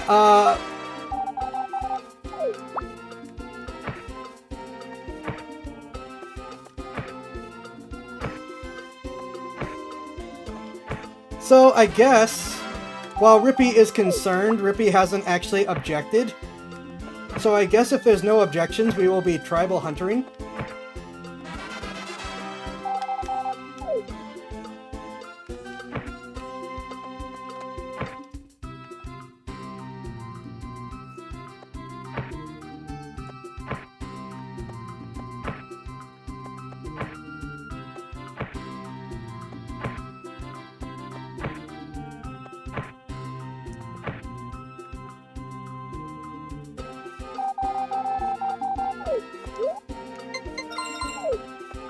Not a successful day. Oh no, never mind, the coins are worth a lot. Never mind. Very successful day.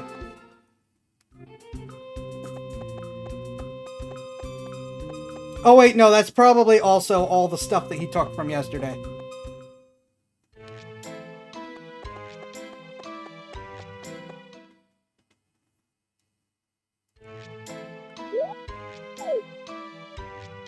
I could probably afford to also do a little more, no, it just got dark. Maybe not.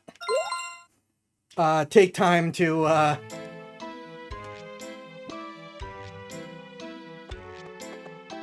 chop some more wood, but I guess not.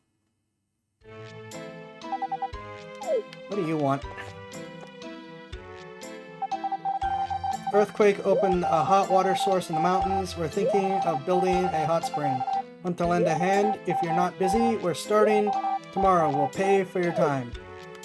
Yeah, I'm just mining because I need money. I don't think there's anything else in the mines other than money. So, like, I might as well go help with the hot springs, which I'm pretty sure I benefit from anyways.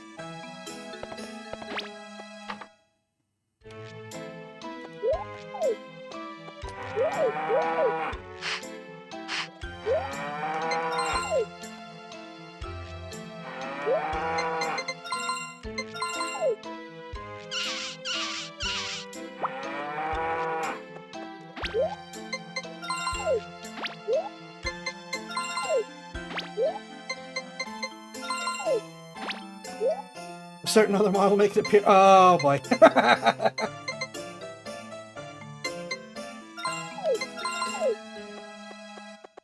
Maybe.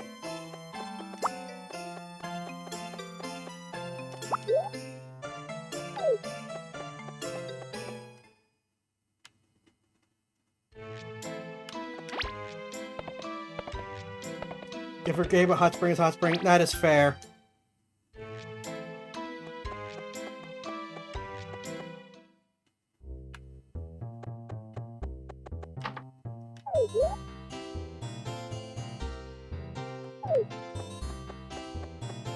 We're gonna lose some mining time, but I think it's worth it to see if there's any seeds I can make use of.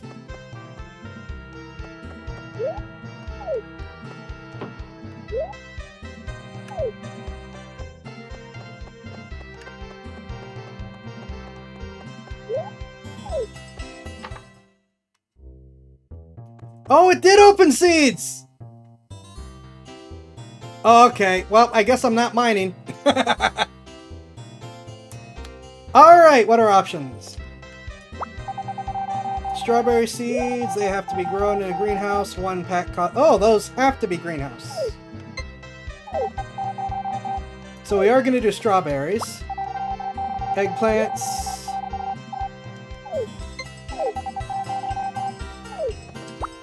Stop that.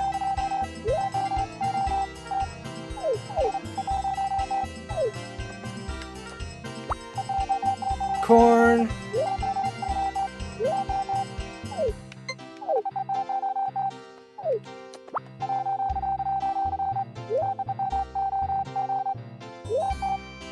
So I think all of these are multiple harvest seeds.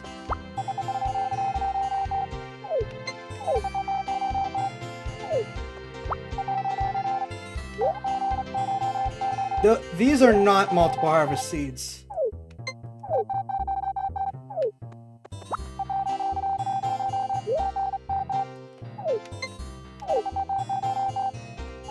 I think I'm just gonna buy strawberries for now, and since we no longer have to worry about time... Well, I mean, I could still buy strawberries and be like, okay, I'm gonna get 6 things of strawberries, and time is a non-issue, right?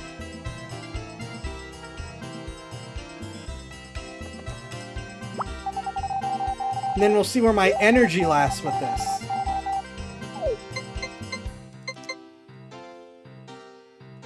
All the money I've been making.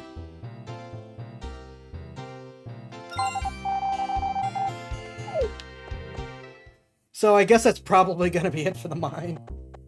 We'll have to see. Well, no, I'll just be much lower on energy for the mine.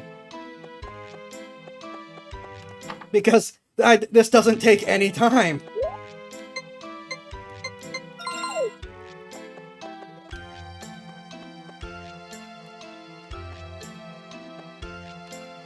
Okay, 1, 2, 3. I hope.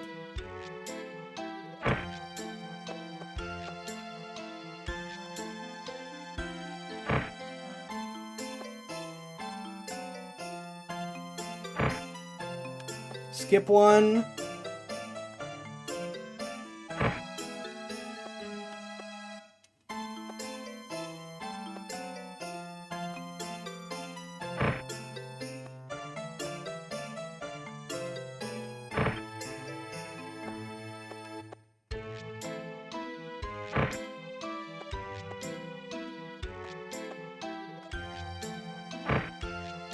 I do not like trying to aim this, but at least I don't have to rush it anymore.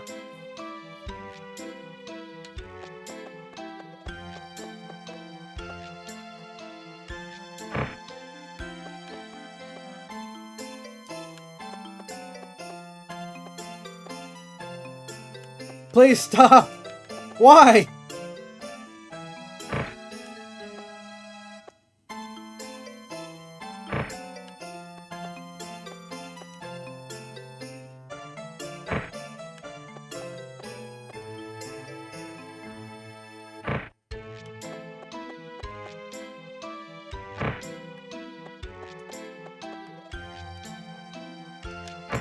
Stop that.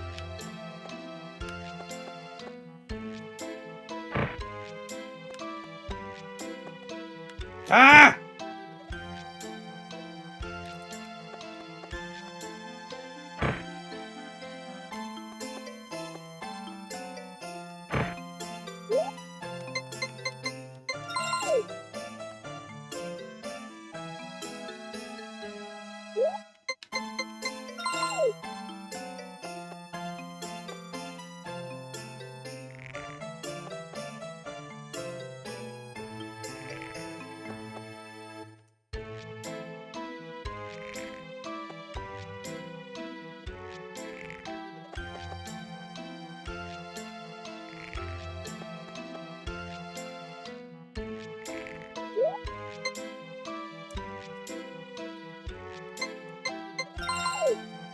Ah!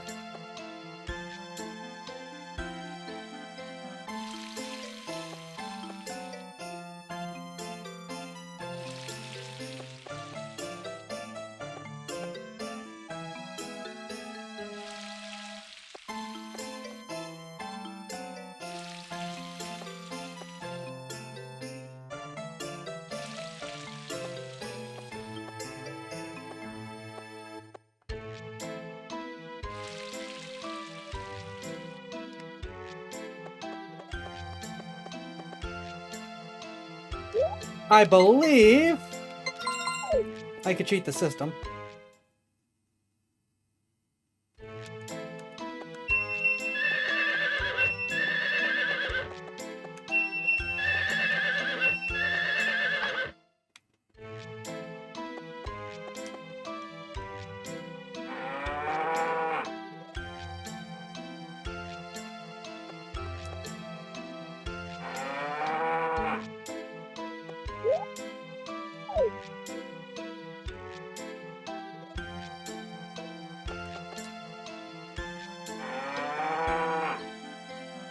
I can cheat the system.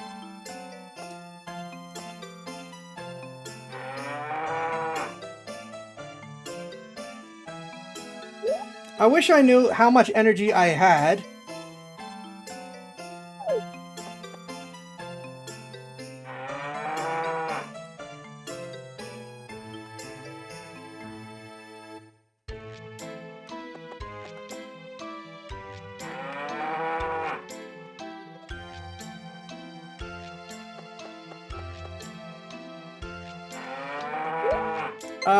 I'm gonna assume that's good.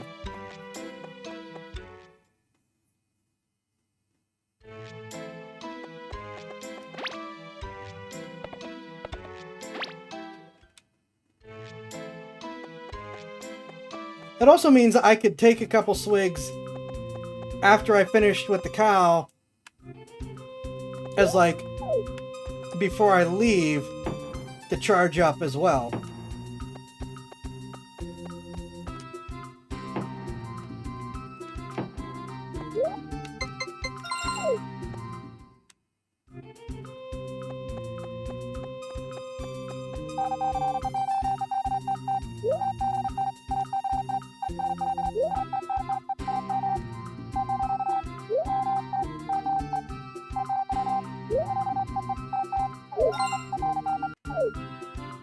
I just realized this is our last day, timing-wise.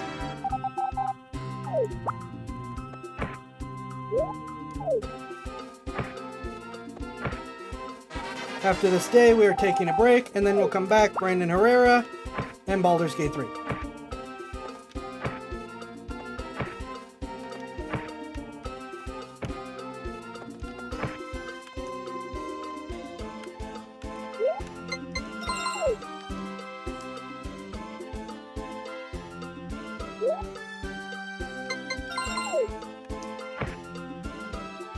Stop that.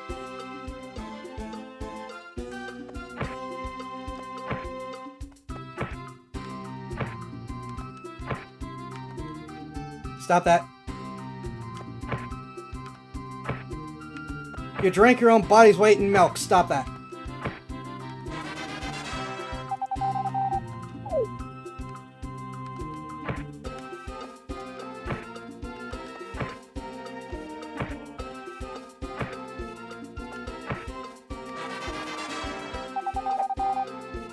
Oh my gosh.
All right. That is it for Harvest Moon tonight. I'm going to take a short break, after which we are going to react to Brandon Herrera's latest AK-50 video, and then do Baldur's Gate 3 things.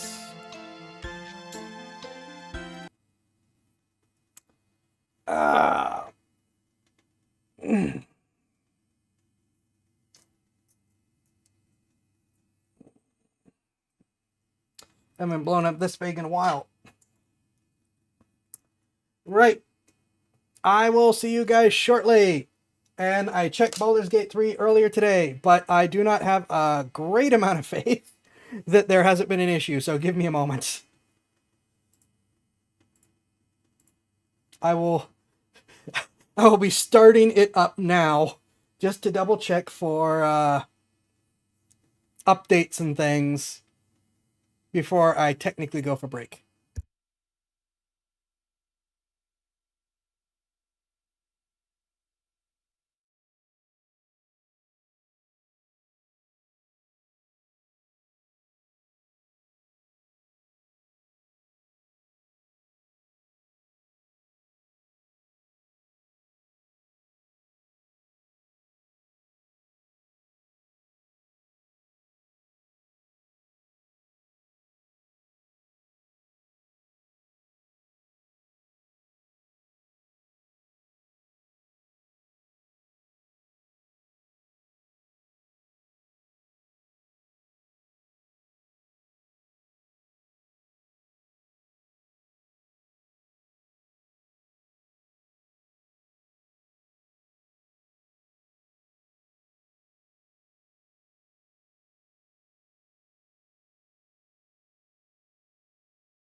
Okay. This time that took a little bit extra time because I was finding and getting my bug zapper paddle.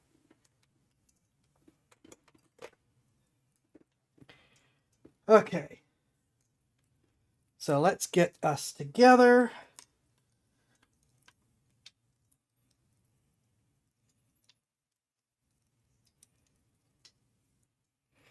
Yep, bug electric chair.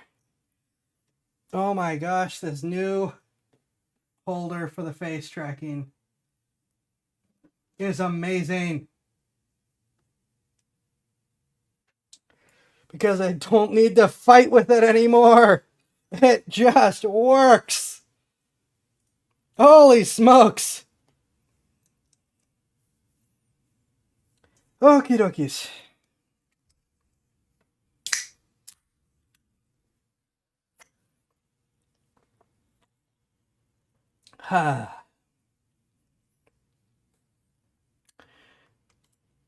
So, first we're doing Brandon Herrera AK-50. Then we're doing Baldur's Gate 3. Give me a moment while I switch up channels so that I don't get yelled at for being in the wrong category again.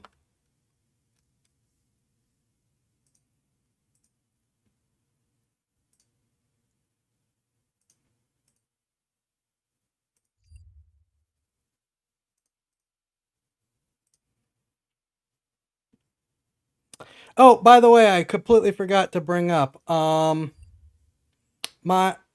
Twitch has technically enabled monetization, but I still can't withdraw until I reach affiliate. Because why would they do that?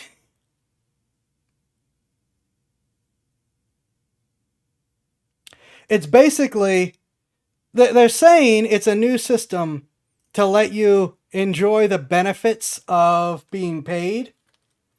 That's not what it actually is.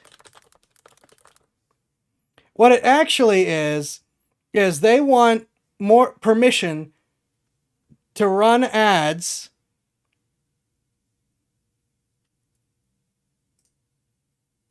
and set up subscriptions and donations and stuff, because they will get the money and they will get to hold on to the money and they will get to use the money, and maybe you won't even ever make affiliate, so then they get to keep the money. That's what they want. And that's the other thing is, Twitch is doing this. Whenever PayPal freezes your account and then holds on to it for months, they're doing this. Whenever a bank or anyone else freezes your account and holds your money, they're doing this. They are using your money to make more money. Technically, they're doing that anytime the money is not directly in your possession.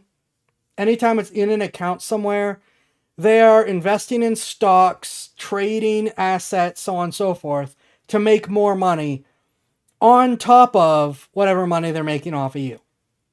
And that's another reason why PayPal's like, we're going to hold your stuff for 4 months, even though we closed your account. Is that's 4 more months that they will be making money doing stuff with your money. Sounds like Redbubble? Yep. Every company does this. And the reason that a lot of these companies and the banks can get away with this is the ability to sit down and say, is the fact that the fractional reserve, that's how much money, how much cash, how much liquid cash must they have on hand at any point in time. Basically, if the fractional reserve is, say, 80%, they must have 80% of total deposited money on their books. I mean, not on their books, but in actual accounts, able to be withdrawn at any given point in time. And 20% can be invested in stocks. They bought gold, silver, they're trading cryptocurrency, whatever. So they're buying property, you name it. The current fractional reserve is 0%. A bank is not required to have any money on hand. It can all be invested in stocks, real estate, cryptocurrency, bonds, gold, silver, whatever. They're not required to have any cash on hand at all. And this is where that automated counting house thing benefits them. Because of that, they can basically trade IOUs and then take a week to sell whatever they need in order to get the cash to transfer it wherever.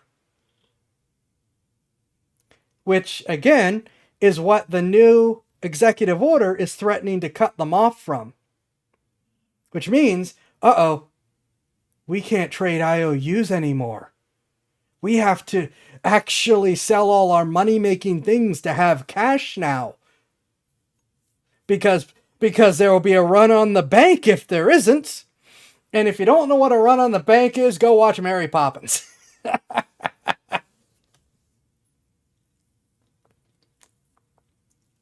Anyways. So that's just a little tangent real quick that I'm throwing out there. So even though I have been quote unquote approved for monetization on Twitch, I will not be turning it on since I will not be allowed to withdraw from Twitch until such as time as they finally decide to unshadow ban me and let me actually withdraw money and stuff. Anyways. On to Brandon Herrera, the return of the AK-50.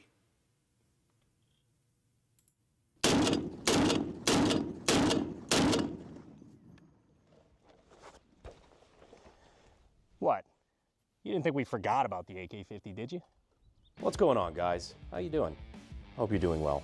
This bad I mean, he was just in an interview or something where people were asking where AK-50 needs no introduction, but for those who don't know, this is my gun, the AK-50.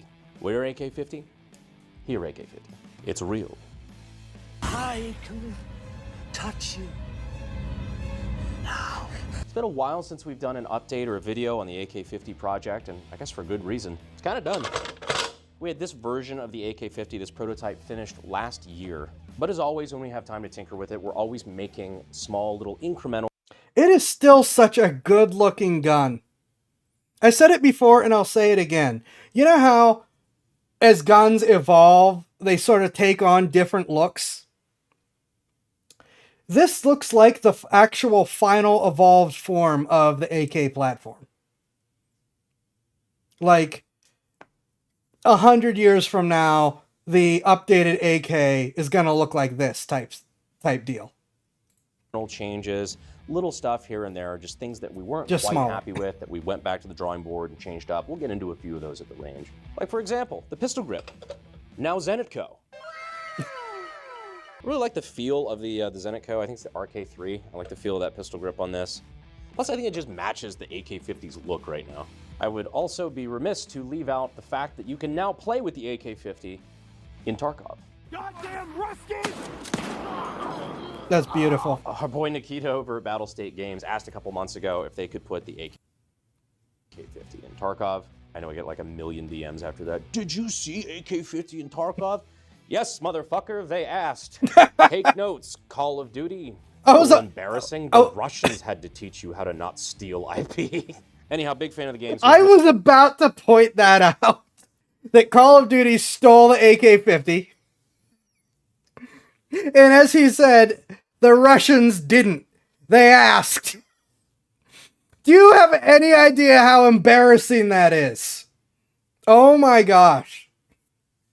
That may actually get me to play Tarkov. I am kind of on most of those games, though I have been seriously thinking about Hunt Showdown again. But otherwise, I'm like, I really don't feel like playing this. That on its own may get me to play Tarkov. really cool to see. Russians had to teach you how to not steal IP.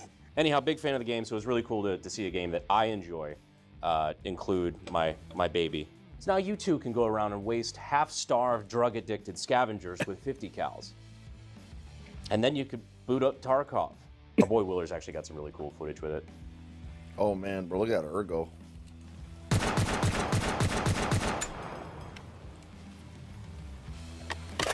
Guy's like one of the best Tarkov players on the planet. Now that Cody's back into streaming, we'll probably play a little bit. I know Nikita dropped us a little bit of goodies, so I finally get to play with my gun in game. So who knows, maybe I'll drop in on Mr. Donut Operator and we'll do some streams there. We got a bunch of stuff coming up for the AK-50. We've got a 20-round drum magazine that we've been working with. Yes, we've seen the Barrett drums. Yes, we are working with them. We wanted to make sure we had everything dialed in first though, which is actually what we're doing today in this video. Trying to get the AK-50 to the perfect gas and recoil spring tuning so that it functions as reliably as possible. We're already roughly at like the 500 round mark with this thing, which is fucking awesome. Like she's running like a champ, but we are noticing some stuff that we're still like, it could just be a little better. But to make it better, we need data, which is why we have to go out to the range and, I don't know, test some stuff out. Awkward transition. So we're just gonna 500 rounds of 50 BMG though. That's several $1,000s worth of ammunition. I feel that in my soul.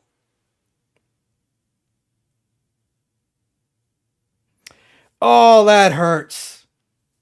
That very much hurts.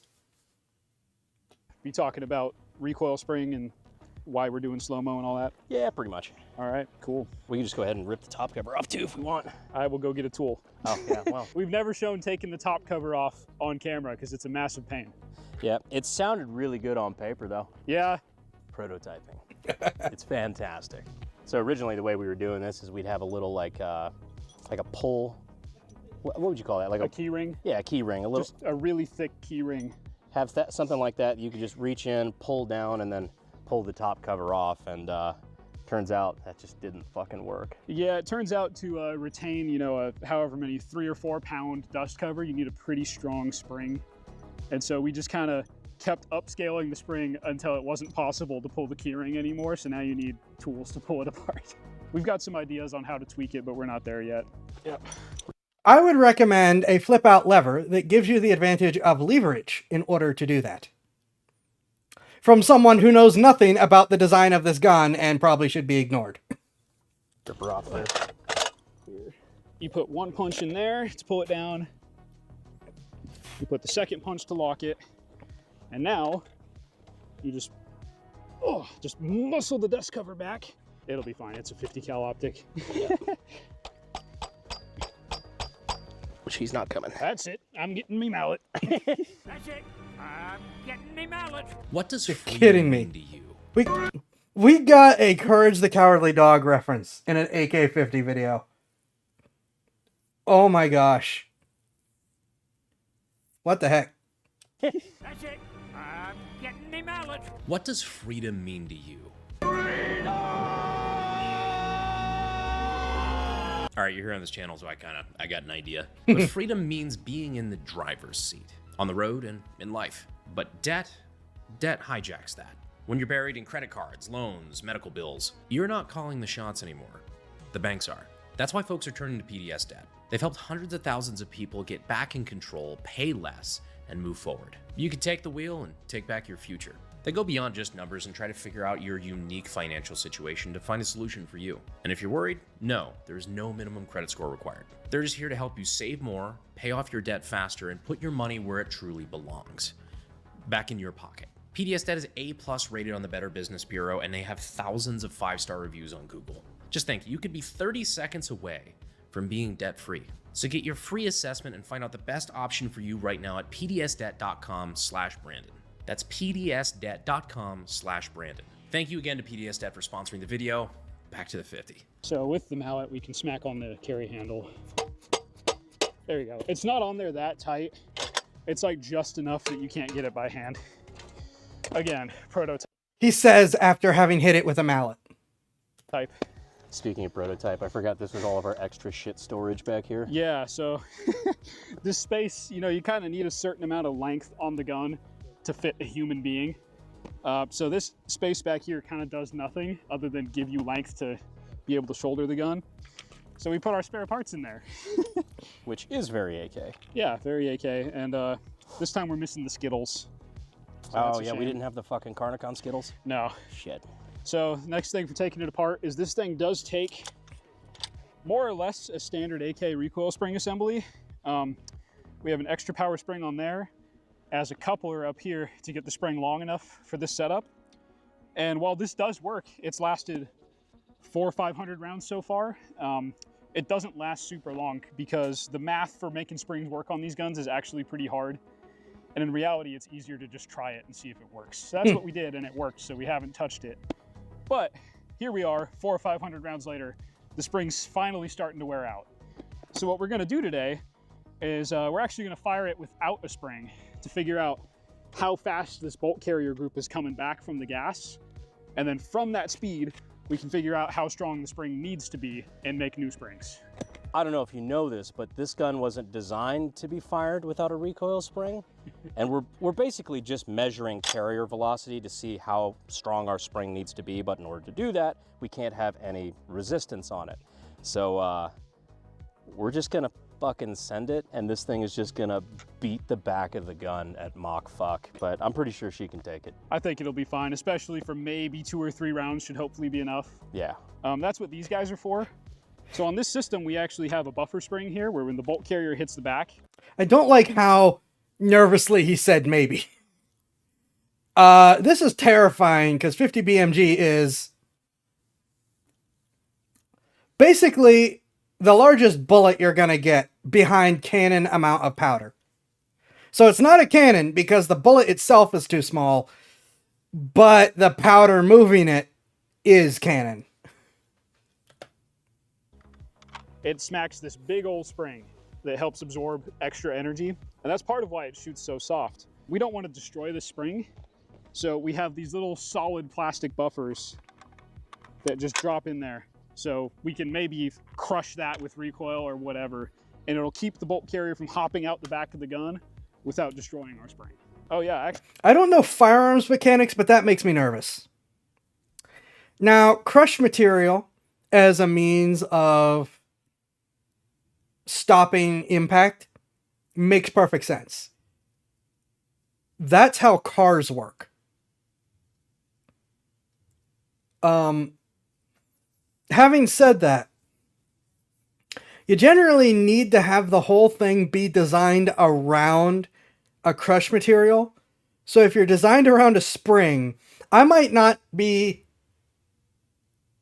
the firearms expert, that's their job, but the engineer in me, one moment.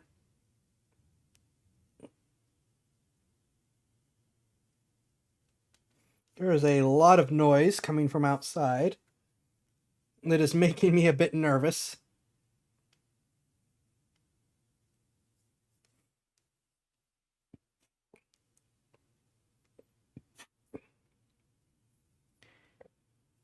Yeah, but the engineer in me is unhappy with the mechanics of what they're talking about here.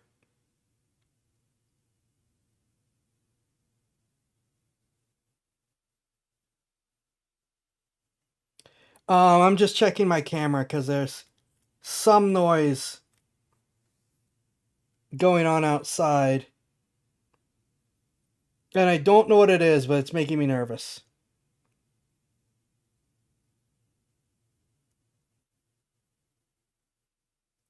I don't see anything around my property, so I guess I kind of have to assume it's okay.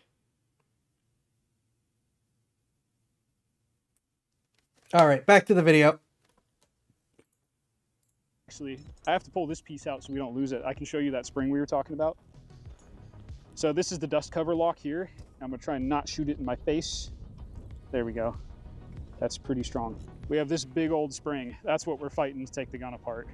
We forgot to bring our patented test fire string. So we have a bore snake with a loop on it. We're just gonna hook that on the trigger. Whatever works. Yeah, I'm not really worried about the gun blowing up or whatever, so I don't need to be super far away from it. I just don't want to be behind it in case the carrier does come out. It is really funny though. It has been over a year since we've done any sort of AK-50 test from a string. Feels like we're getting back to the good old days. Yeah, you know, I always forget that the general public doesn't see that we're always tinkering with this gun like 24/7. You know, it keeps running, it's doing fine, but we're always doing incremental improvements to it, and it's usually not enough to warrant a video. Yeah. AK-50 update. We changed the springs. Yeah, Yeah. It's like this. not super glamorous. They never saw this new piston assembly. Oh either. shit, that's right. Immediately takes So it out take the this show. out. I love that, the PKM style. Yeah, Fucking bolt carrier, the piston pivot. yeah. But this new little piece here, So we had to make a new, I don't even know what you would call this, piston shaft, I guess, the intermediate piece, the shiny one here. We were having an issue where when the casing would eject, it would hit the rod that used to be here, and casings would kind of fall back into the gun. Sometimes they'd kind of get crushed. It would do all sorts of bad things. So we had to make a new one with this big scoop on the side to let them get out. which is really cool because if you look at some of the Saiga series, like the 12 gauge and stuff like that, they have a very similar cut on the pistons. So this is still, you know, I just love being able to take pieces from other AKs and just put it all in together into something that works. Even the PKM style pivot was from a Kalashnikov, the PKM. Plus, it's got a bunch of flutes in it. That looks cool. Yeah, sometimes we reinvent the wheel by accident like that. We're like, oh yeah, we're gonna need ejection cuts in this, and I start modeling it, and then, I don't know, Nick's like, isn't that just a Saiga 12? I'm like, oh yeah, it is just a Saiga 12. I figure we'll do the first one with just around in the chamber so we don't have any drag from the magazine. That's fair. And if that works, we'll... It is wild seeing this and really getting to see, you know, like the bullet is up here. And that's the barrel. This really sells that all of this is about keeping that piece of metal from ending up in your shoulder when you fire the thing. Because the bullet is sitting about here. Or your neck. We'll put a full magazine in it and get another reading. Perfect. Cool. See if they're the same. Yeah. All right, guys, going hot in a sec. So we don't really need anything crazy frame rate wise. So I've got my iPhone here tuned to 240 frames per second. Now I get to be the camera guy. The only thing is the vents on this are not going to feel great being directly next to it. Oh yeah. Firing. I've 3, 2. I've been hit by 1. concussive blast. Not fun. All right. Do you see how far that 2, bullet went? 1. Watch. All right. Casing flies. 2, 1. All right. That definitely threw the brass further. Yeah, she wasn't really slowing down. Yep, clear. Even the plastic buffer looks okay. I was Really? expecting like if it had a ton of energy coming back, it would probably shatter this or at least dent it. It looks fine. You're right. He is Let's see wearing what the closed-toe video looks like. shoes. Yeah. Now, okay, that's one thing I'm worried about. I did think that the plastic may crush. It is actually it not crushing that is a concern here. It not crushing means it's not that it's not absorbing as much energy as it could be absorbing, which means more of that shock is going into the stuff around it. Now, I understand as a 50 BMG weapon that has been able to fire 500 rounds, those parts have to be extremely tough. So maybe I'm overthinking it. But I would feel much better if the plastic had actually crushed to indicate that it was actually taking recoil and impact away from the parts around it. I hope what I'm saying makes sense. Oh yeah. I was worried about the frame rate not being enough to get a good reading, but that'll be totally fine. Yeah, especially frame by frame on that. Yeah. So we're able to go.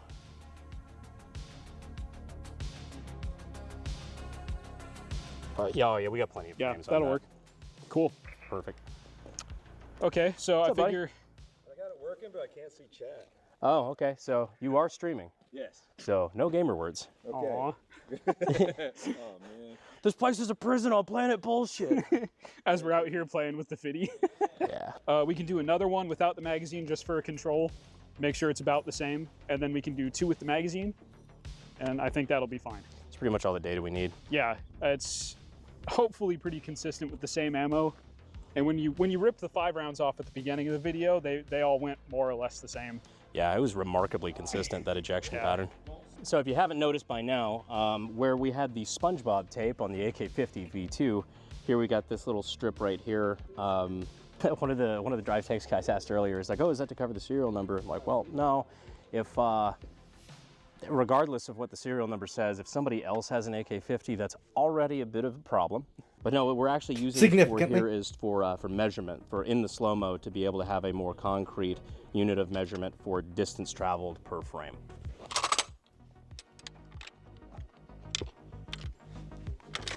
Firing! 3, 2, 1. Woo! That one went real far. Oh yeah. It went all the way back to them. How's the rim look? Okay. I don't know if that's just me, but that almost looks slower. Yeah, it's hard to tell, but that does look kind of slower. It almost looks like the gun recoiled more though. Yeah. It chucked the brass a lot farther. That's for sure. Because like if it's recoiling a different amount between 2 different rounds from the same ammo brand, I don't know how that could be anything but ammo.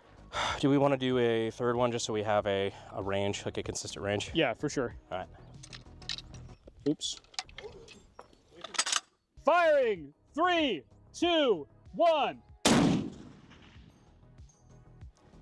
That one went not quite as far, but pretty far. That is so much ammo. Maybe the sandbag was supporting it better before. I think that's part of it. Okay, cool. I'll load up the magazine.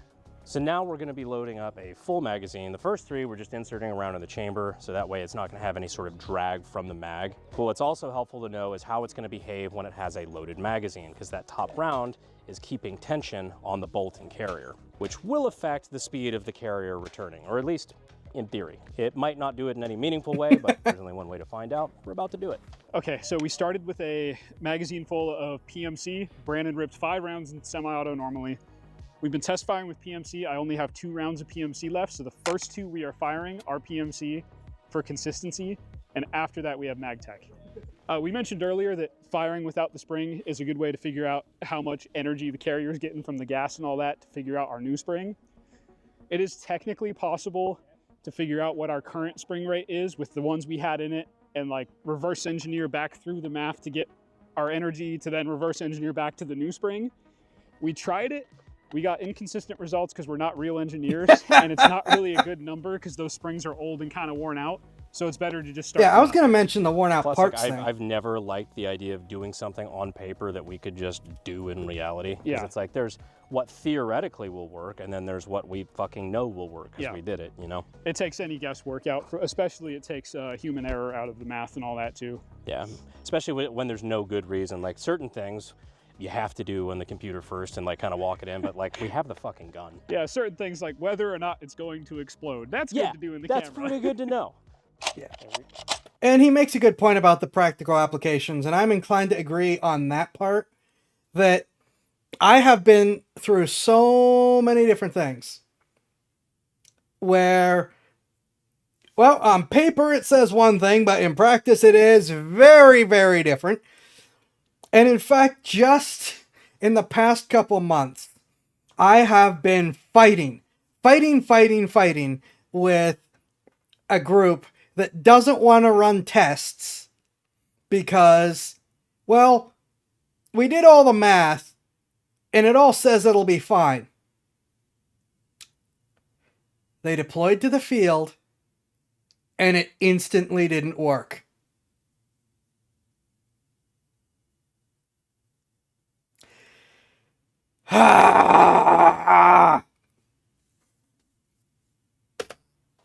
There we go. Make sure our angle's still good. Cool. Firing! 3, 2, 1. Okay, definitely not as far. We're gonna do the second one just right in a row. Cool. All right. Firing! 3, 2, 1. Oh, it didn't go.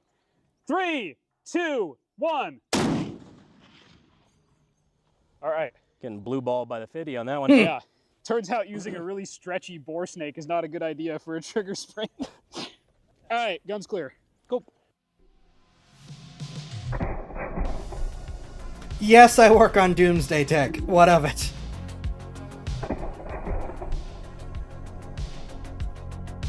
Not noticeably slower. No, the first one went a little shorter by a couple feet, and the second one landed in like the same spot. Okay. Still useful to know. For sure. I mean, I think that's a good sign that the geometry of like how the carrier interacts with the magazine is pretty sound. Yeah, it's not obstructive. Yeah, because like if you take, for example, a Barrett that the magazine is developed for, a very fleshed out gun. If you take a Barrett, load a full mag in it and charge it, it doesn't really feel any different. Yeah. So it's good that we're in the same ballpark, I guess. Good and success. Yep, no chipping. Nice even contact, it looks like. That's the S7 one. Yeah, this is the brand new one. We heat treated this extractor on Friday, so. So we have them marked, yeah, right there. So we've got a couple different extractors that we're rolling with. This one's the S7 one. We have them marked there so you can tell what kind of steel it is. And there you see the dimples from where it was hardness tested. So making sure it was the hardness we thought it was before slapping it in the gun. But as you can see, there's no chipping, no obvious signs of wear. So right out the gate, that's a good sign. So we actually have gone through one extractor on this gun so far. Our first prototype did chip because of what we were talking about here, where we needed this clearance. Basically, when the casing was coming out, it was kind of hitting that, and it's got all this energy coming back, and it had to go somewhere. So it was bending the extractor in ways it wasn't supposed to move. And we chipped it during the initial testing, and then just kept limping it through, and it was running okay. But it was definitely wearing out, so. It was pretty funny because most of what you saw of the firing AK-50 was with half a fucking extractor. Yeah. So Yeah. It's good we fixed that. Yeah, doing a lot better. We could take that tape off now too, I think. Oh, yeah. 6-inch measuring device, Hmm. which I think this is wrong. That's way more than 6 inches. So we definitely appreciate the Drive Tanks guys letting us use the range. Been using it a little bit this morning for a couple of videos, including this one. And a lot of their guys have not shot the AK-50 yet, so we're gonna rectify that.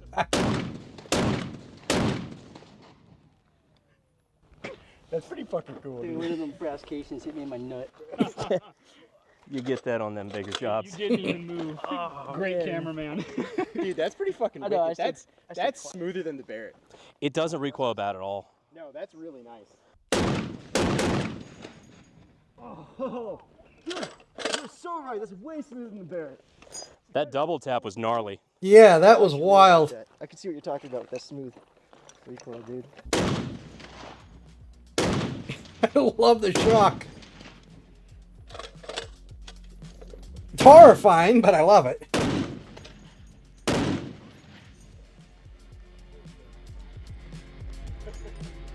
You've been doing your squats, buddy. Oh, that is smooth as shit.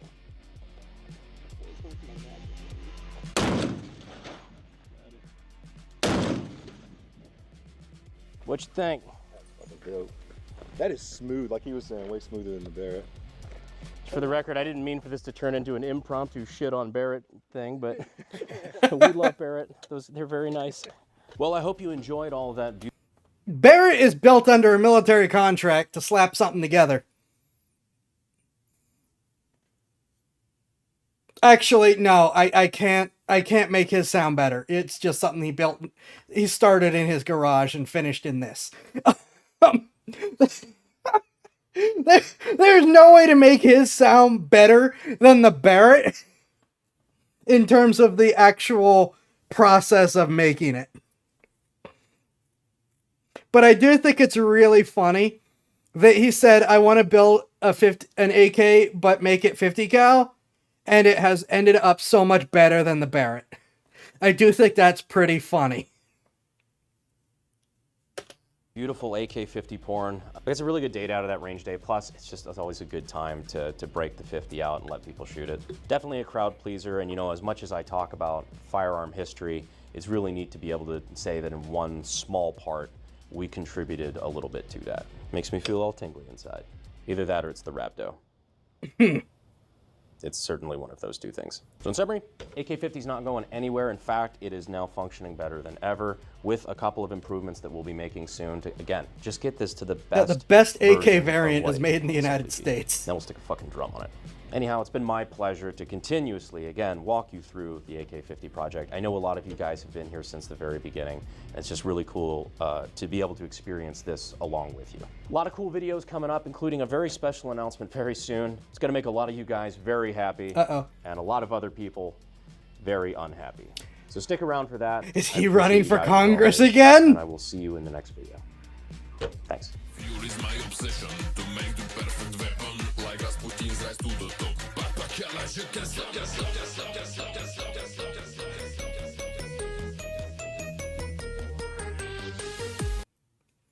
I hope he's running for Congress again. Oh my gosh, he made people of both parties absolutely melt down the last time he ran for Congress. The Republicans spent tens of millions of dollars to outperform him by 400 votes in Texas. Texas.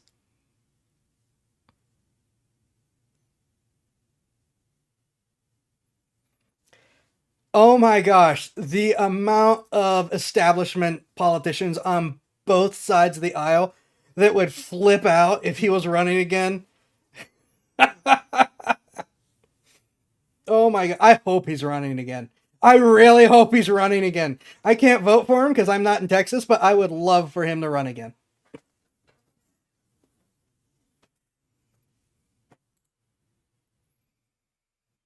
All right. Baldur's Gate 3!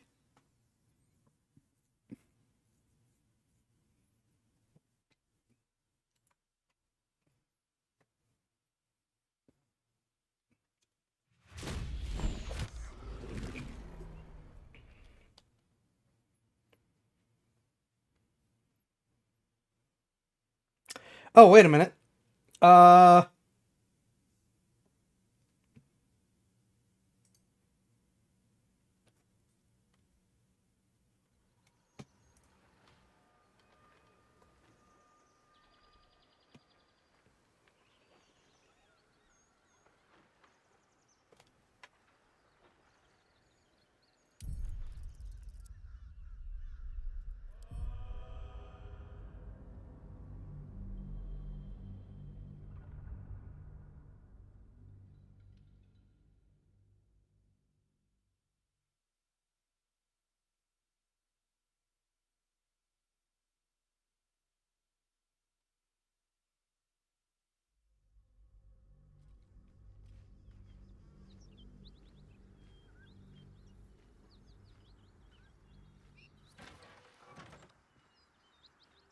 Right, so I have gone through and I think looted this whole place. Like, very last minute. I say and then immediately find something that I haven't looted yet. Please. Food! Should mind my step. But I think I've gone through and looted this whole place. We actually got the treasure hoard before the actual fight with the paladins. Let us see what Karlach has to say. So, hey, we've got this soul coin, right? Thing is, I think I can use it. My engine can, anyway. Zariel used to top me up every now and again when she wanted me to go after an especially wicked target. Blood engine, coin slot in your heart or what? Soul coins are just that? Oh, they contain people's souls. I'm not sure you should be using them. Let's find out. Go ahead, try now. Aren't you afraid to overload your engine? Nah, it'll be fine. Got a coin slot in your heart or what? Sort of. Next time we find ourselves toe-to-toe with something we want to squash, drop a coin in. See what happens. Next time, well, I should get one. Fuck yes. Now I just need something to sink my teeth into. Okay, with that done,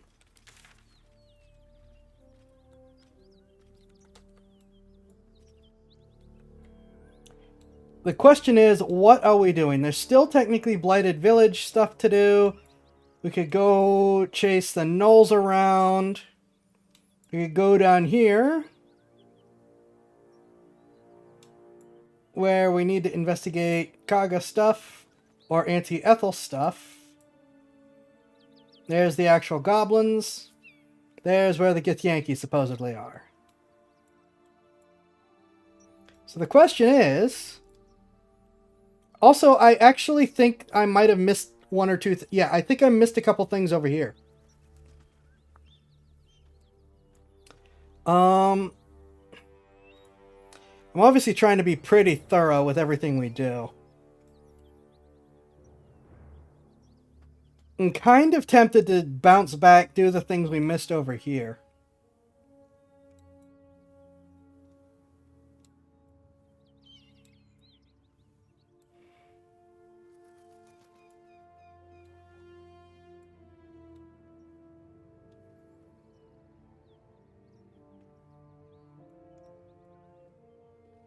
And we haven't long slept. We haven't long rested yet, so we've got time. Haven't short rested either. I haven't burned through a lot of resources because I've been super duper extra cautious about using stuff. What?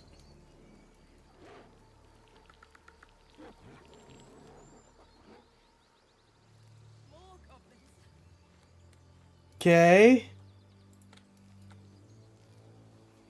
Seems powerful. What can it do once it's extracted? Nothing good can come of it unless it is contained. Why? It might be useful. Who knows?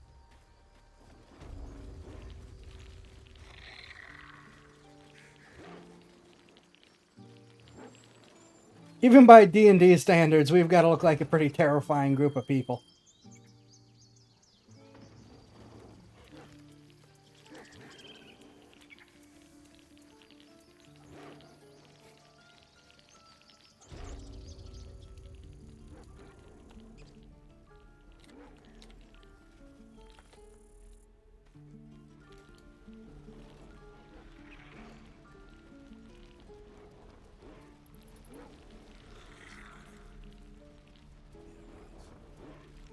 Someone made a wild magic check, and I'm a little concerned about that.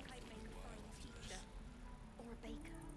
Or a butcher. Hope the goblins aren't smart enough to poison their blades. Sure. Blood excites me.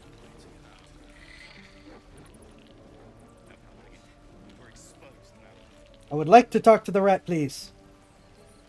Very well.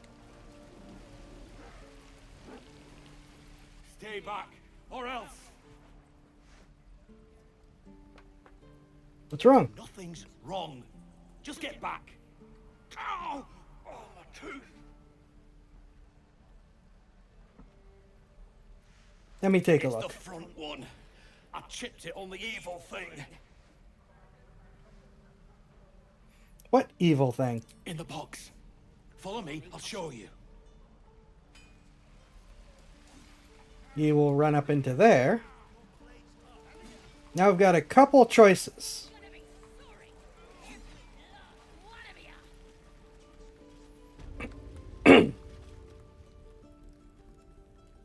You ain't gonna shoot me.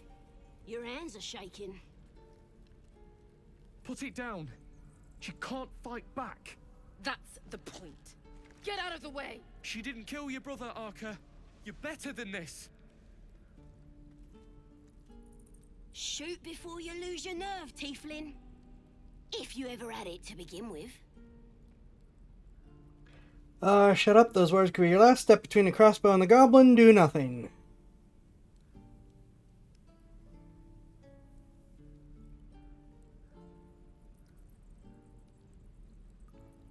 Words could be your last. I'm not afraid.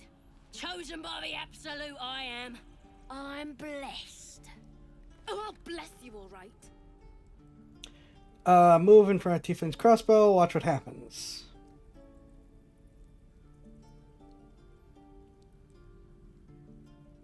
What are we thinking, chat?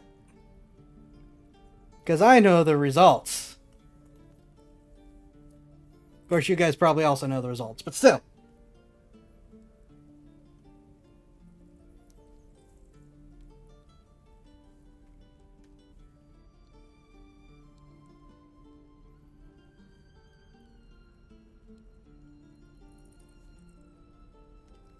Check something while I wait to see if anyone has any opinions.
All right, well, if no one has anything to say...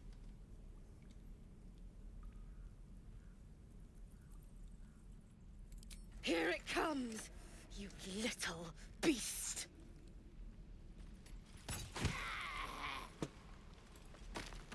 Please, leave us be. This isn't a good time. It's fine, Memnos. That goblin won't be the last. Bit of a fish in a barrel. You could have given her a fighting chance. Fighting chance. That's more than Cannon got.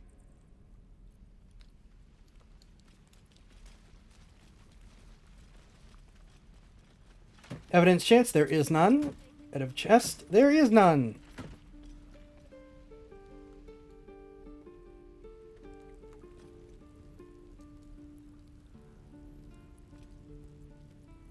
Don't touch me. I will poke you all I want. Should be easy. He says, in spite consistently getting ones.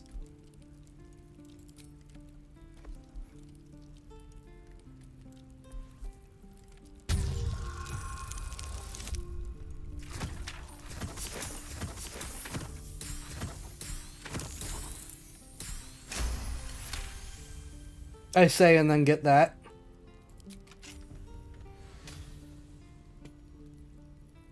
No time to rest.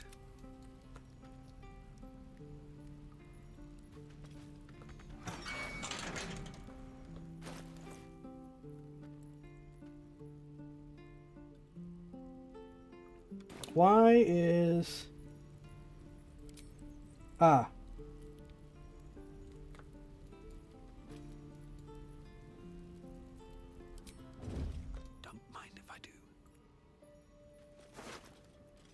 Okay, you don't have anything. I apparently cannot continue speaking with dead.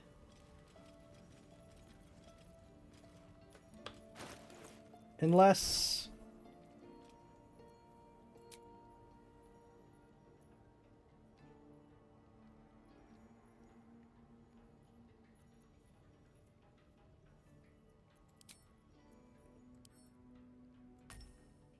No? Okay.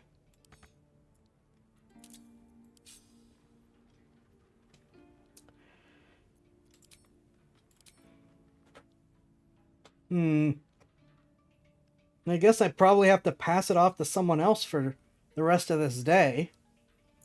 I'm a little sad about that.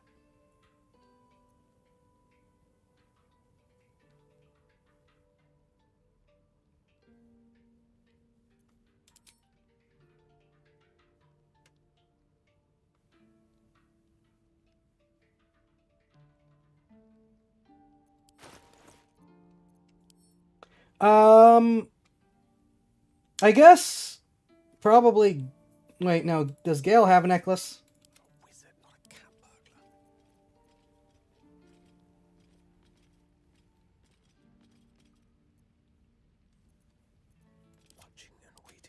All right, so give it to Will.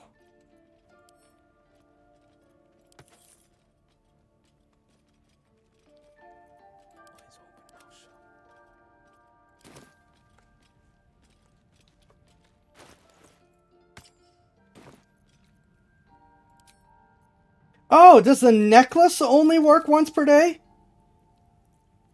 Wait, then where's my...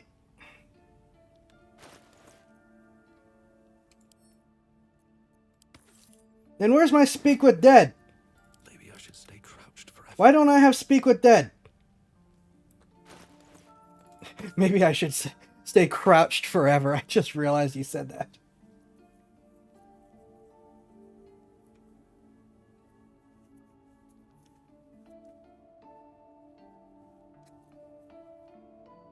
I want to ask the goblin questions.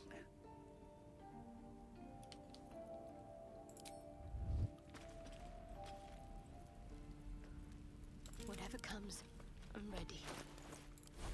Do you get Speak with... You do get Speak with Dead.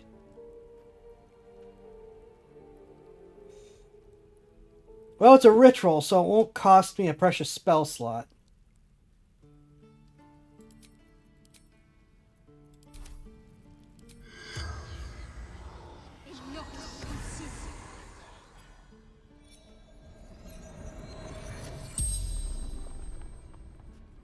The corpse regards you lifelessly.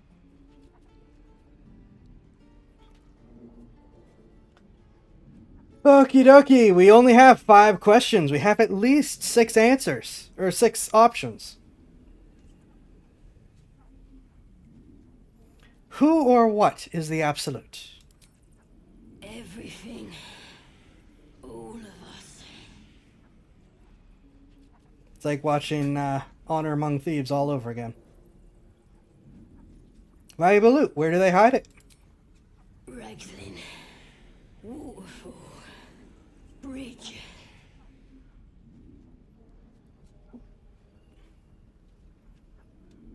I guess probably the first thing we should have asked is who she is. Saza. Toughest in the tribe. Who leads your tribe? Boss Ragslin. And the drow. We're not really worried about anyone in the tribe healing. So I guess how did you capture you? I forgot if any of these created branching options or not. Scouting. Snooping. Tieflings. Don't fight. Fair. Says the goblin. The spell's power wanes. You can ask no more questions.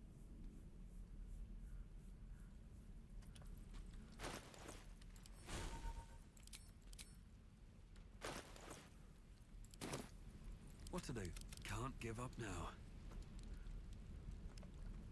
Moving. I don't know what happened to my Speak with Dead down here.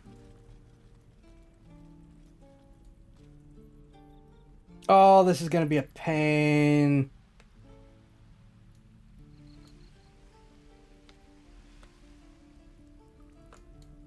Alright, we're not taking everyone. I think we just need Shadowheart.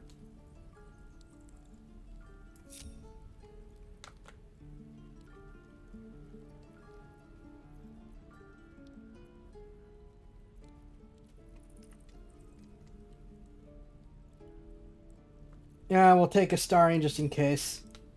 We're doing sneaky things.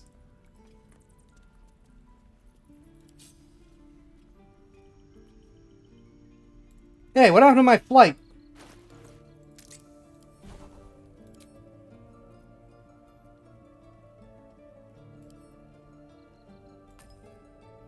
Excuse you.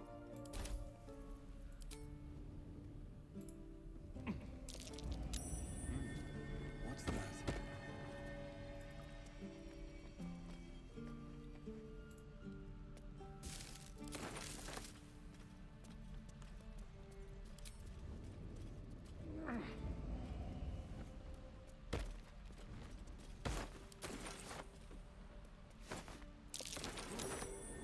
Please do... Astarion, don't you dare. Astarion, don't you dare. Get back here.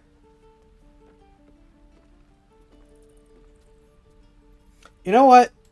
We're going to resplit the party and do this one at a time. Because if we don't, someone is 100% setting off the exploding mushrooms.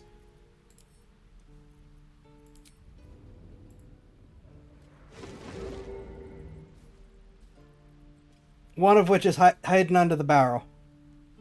Oh, wait a minute. I wonder...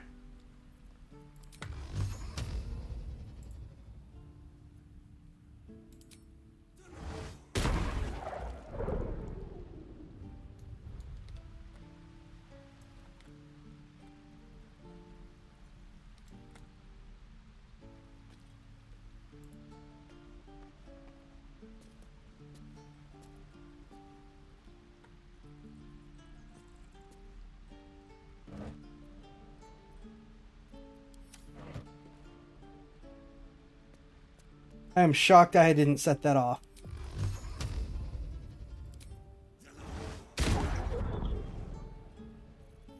Okay, I guess we're using both beams.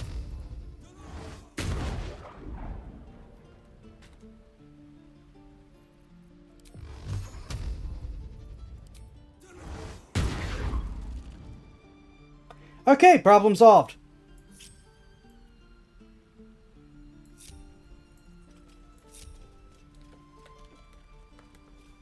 What's inside?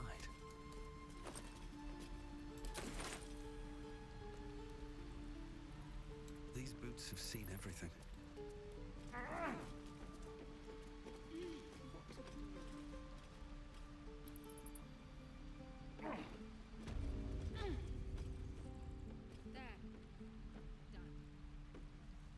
Stop! This place is off limits. Leave. Insights to their face, read emotions. Don't worry, I'm here to help.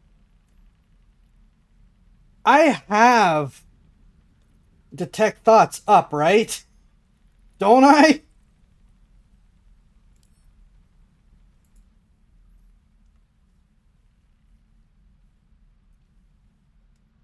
No? Really? What happened to my detect thoughts?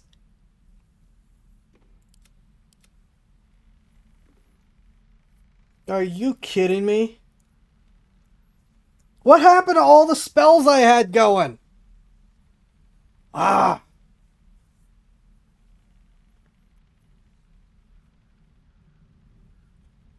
Insight check. Thank you for the guidance.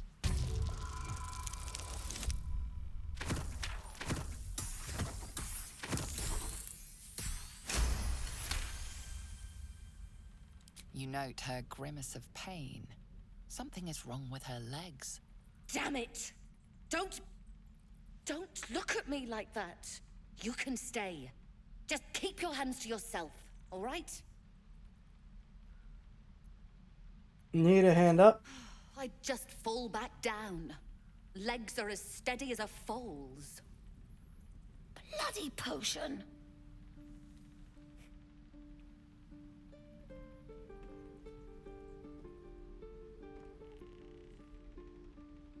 Where did you get this potion? From the old lady in the cave.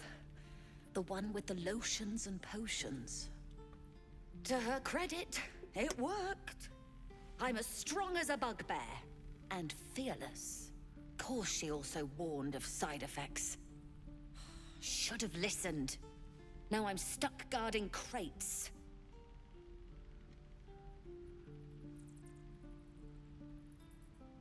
Crate guarding is a serious job. You must feel pretty useless. Doesn't sound like a side effect at all. Let me hear you.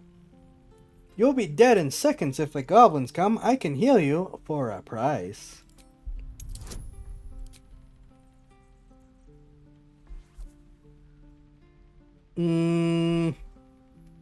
I don't think this warrants a charm person.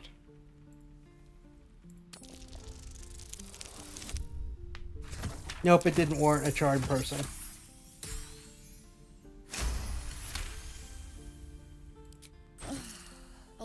right. I guess being fearless won't help if an arrow comes flying right at me. Here. Very mercenary of you. I wouldn't have done it any differently. Hold still, I'll cast a spell. Never wanted the easy path. Now, I believe what we actually need... Well, there's my detect thoughts. Is lesser restoration. This way.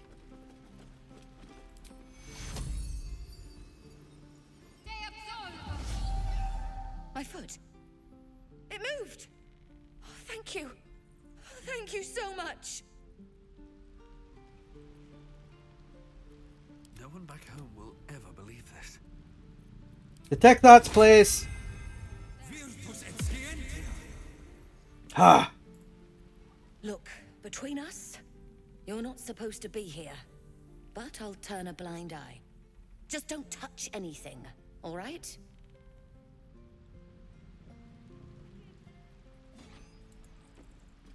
Ugh, the evil thing's in the chest. Bat again.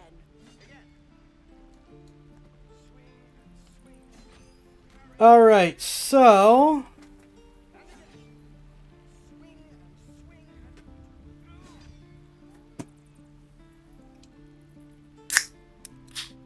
Caffeination.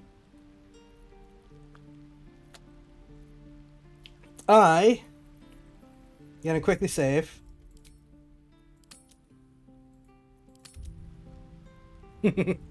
Just in case I remember this wrong.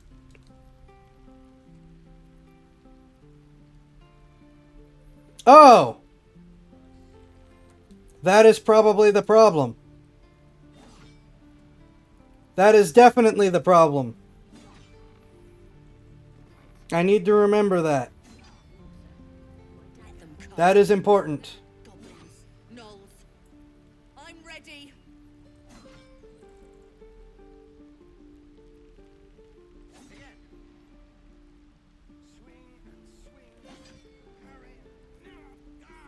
Well, I'm going to immediately lose my detect thoughts.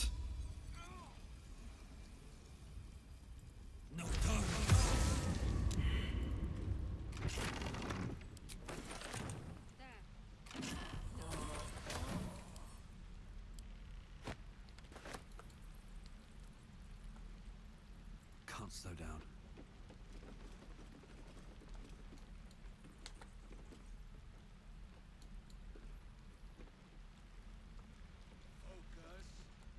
A crime's being investigated in this area. You appear to be the prime suspect. Well, that was not good.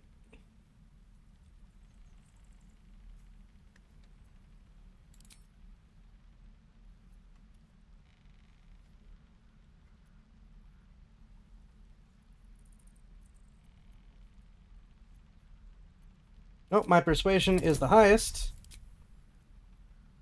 Thank you for the guidance.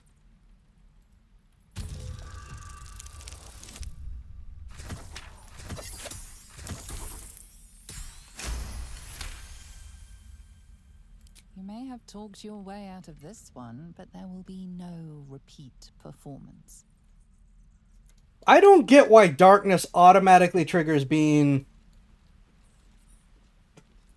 you know, a crime. The evil thing's gone. Now, where was I? Even if I am using it to cover a crime, I do find it interesting that just casting darkness is in and of itself a criminal act. Is that everything? I think that's everything.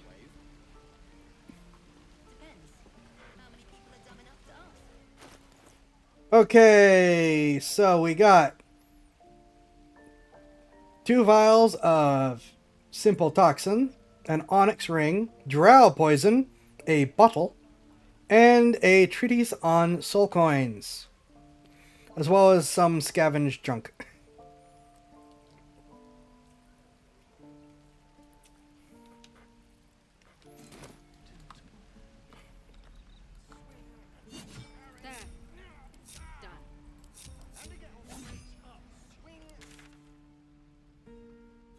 I believe that handles everything unless we want to take that door. But I don't think we want to take that door. If we're doing the doors...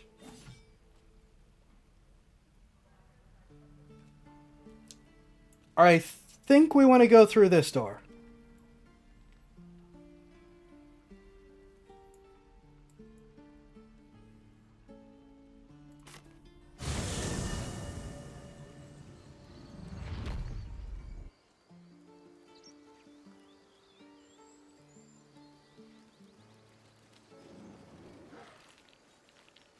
As I just ADHD bounce around the entire party. Thank you. Any particular reason? Between the orb and the bug, you've got more than your fair share of unwelcome passengers. What can I say? Mother always taught me to be a gracious host. I don't think I remember that line.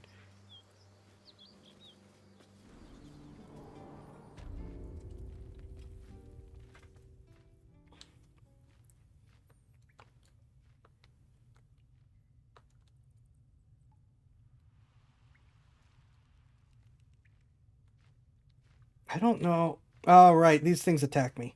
I don't know if I actually want to do this.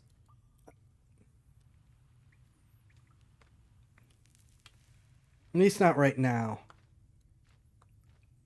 I actually think I'm just going to go pick a fight with the gnolls.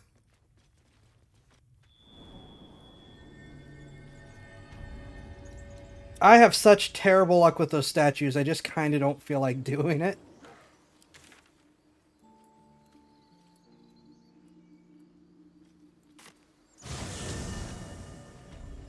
I always misclick, and then the statue nukes me, and then I'm just having a bad time.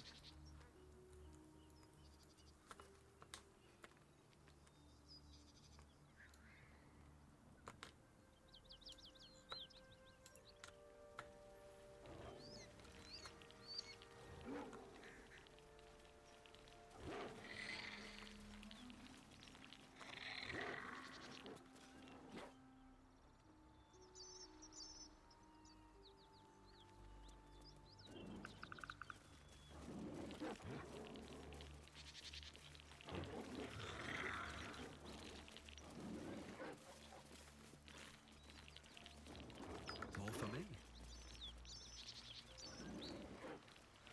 So much food to pick up. Something tore right through these people. They didn't stand a chance.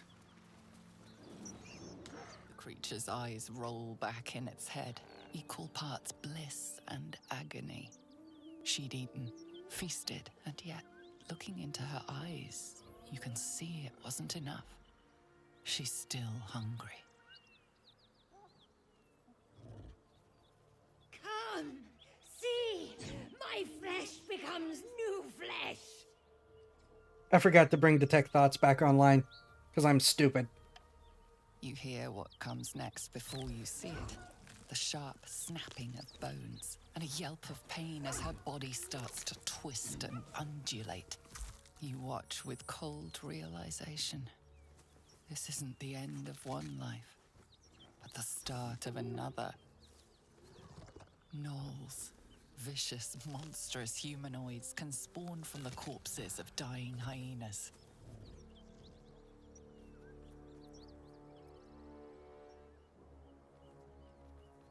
Strike while the beast is vulnerable, because it definitely wants this to happen.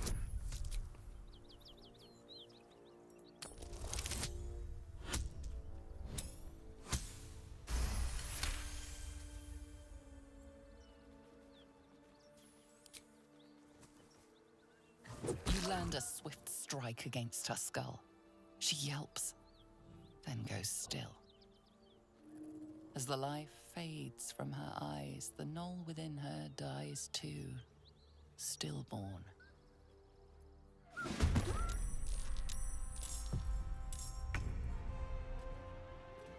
Unfortunately, we're not done.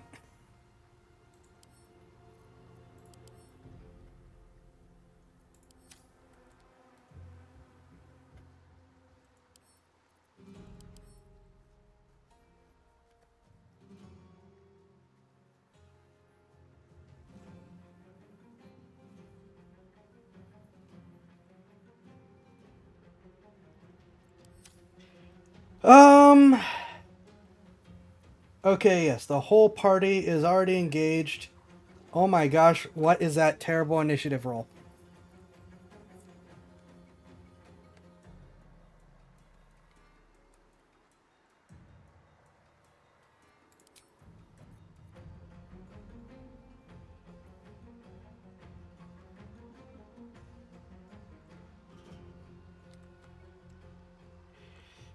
Unfortunately, he's got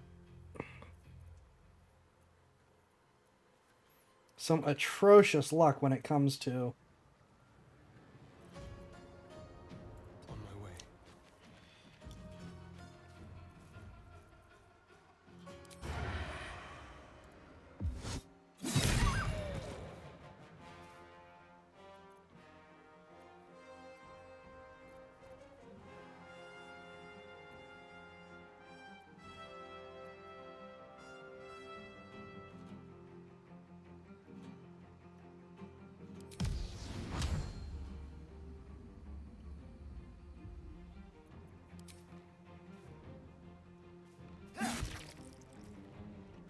Oh boy.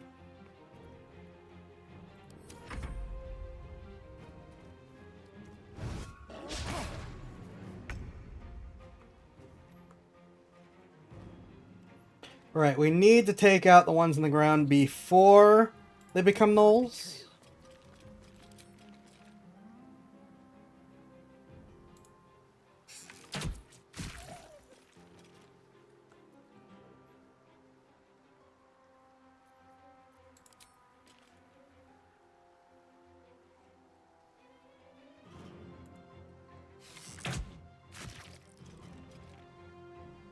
Which is not going great so far. Another fight. Let's go. Yay, the ability to fly.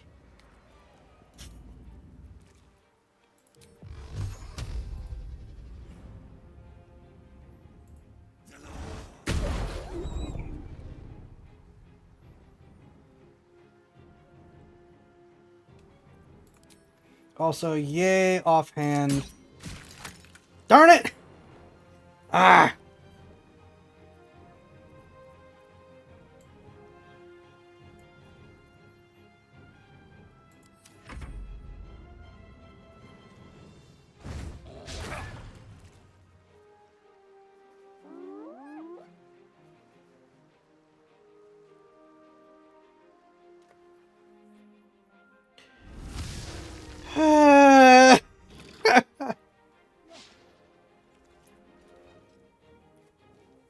Maybe I shouldn't have had the whole party move in at once.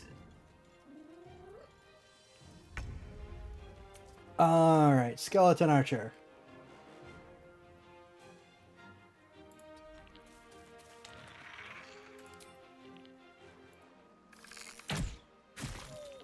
Thank you. Need to stay focused. So that, I believe, takes care of the ones on the ground. So we just have the regular hyenas and the gnolls, which are going to be a problem.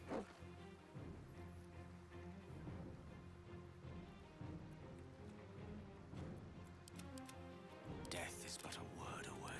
No holding back. Need to act fast. Battle favors the fearless. Gnolls are always a problem. True. No time to waste. Unless you're playing homebrew with nice gnolls, gnolls will always be a problem. Ah, just out of range. Alright, well. Knock these two back.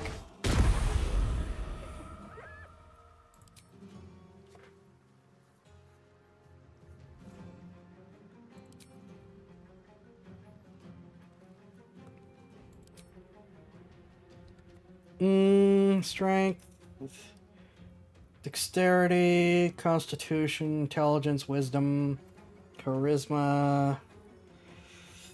I think probably Oh.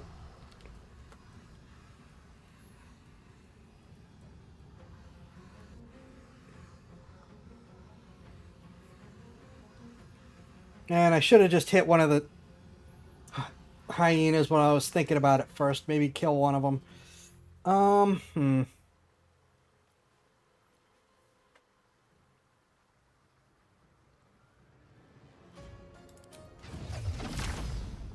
Right, I guess I'll just wait for the actual gnolls to get in range.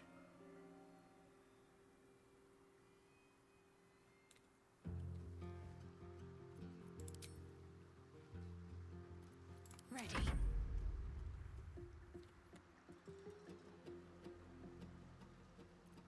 Battle of wits.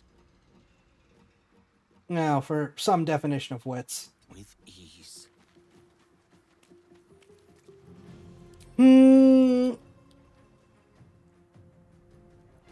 You know what?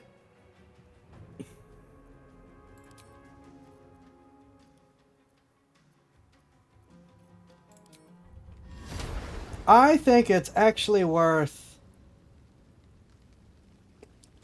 Never mind. I'll wait. Let's see if we can slow one of these guys down.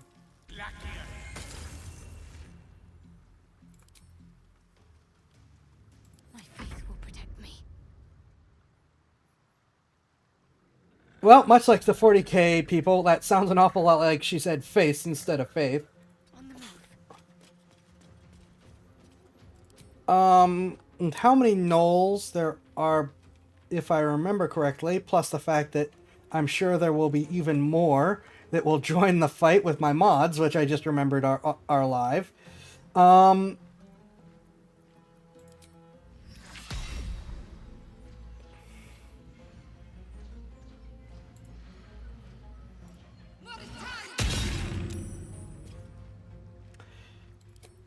I think I'm actually going to burn spell slots. Multiple. I'm going to wait and see before going too far.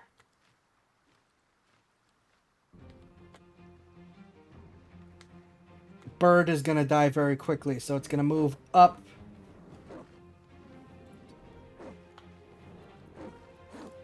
And then hide.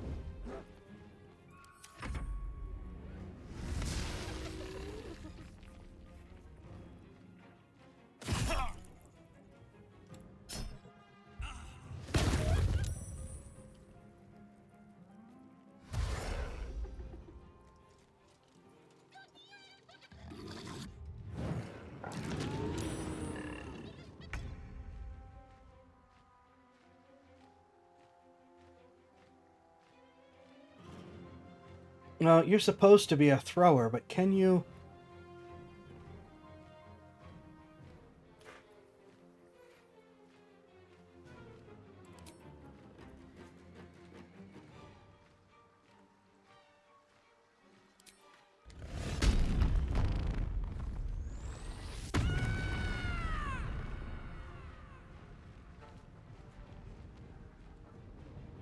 Thank you for not setting everything on fire this time. In position.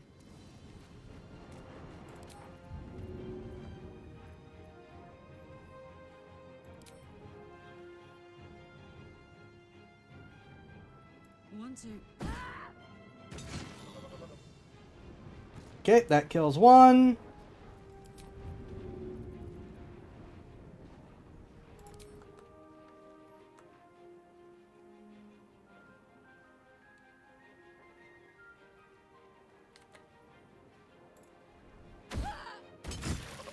That kills two.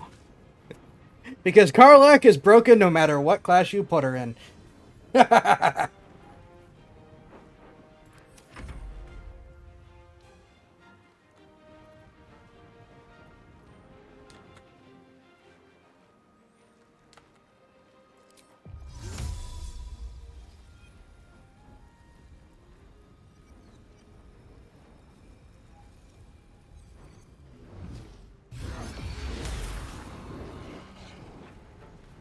I forgot about that.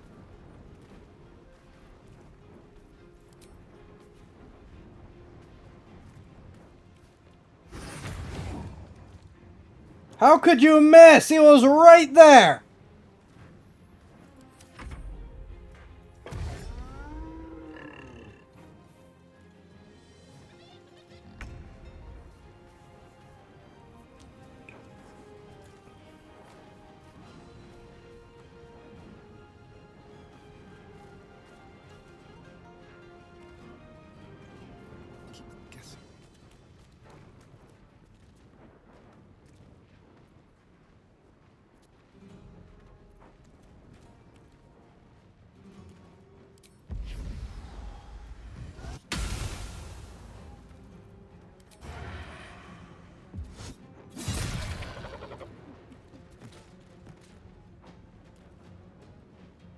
Starion doing his job.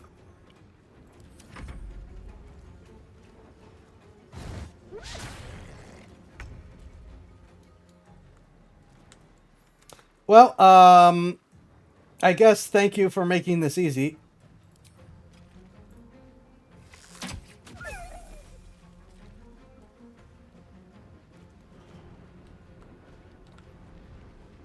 My path be true.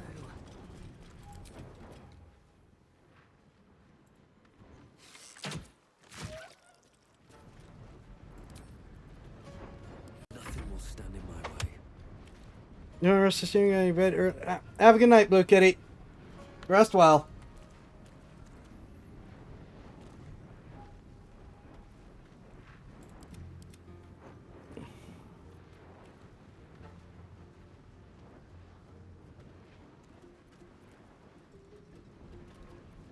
Well, so much for peace.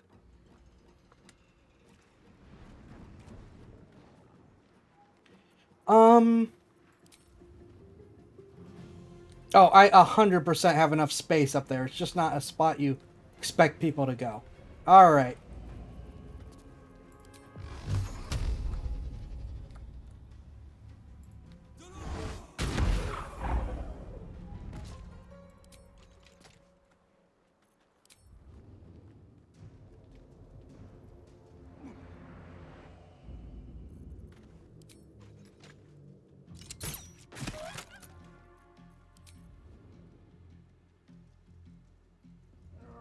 I'll now proceed to fly someplace else where he won't get me.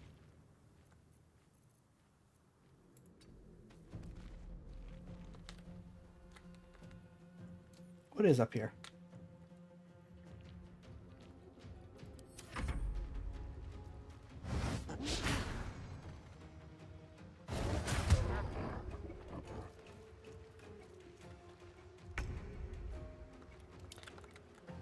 I mean, sure, if you're going to keep going into Archer visibility and range, go for it.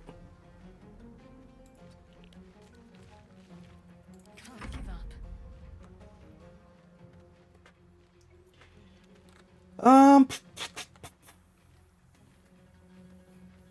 am currently having much better luck than I thought I would.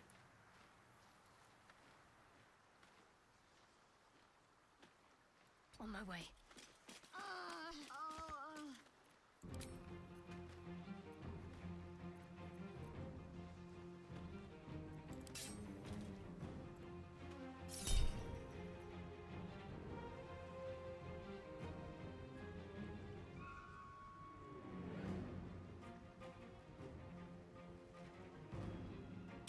Had to say it.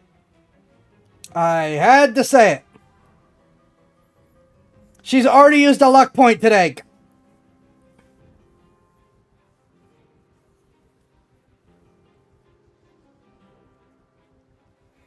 No, just go ahead and miss.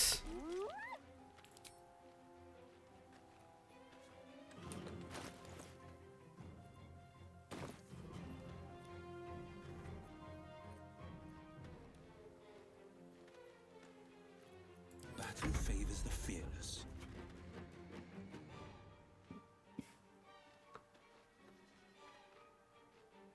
No time to waste.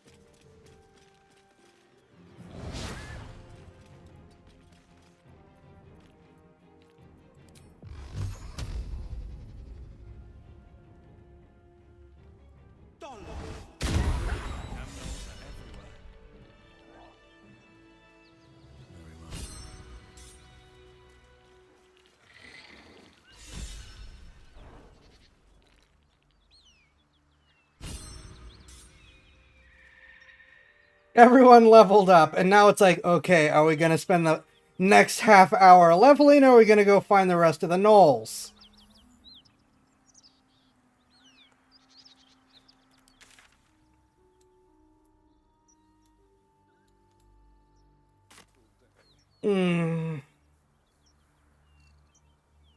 Also, before I forget,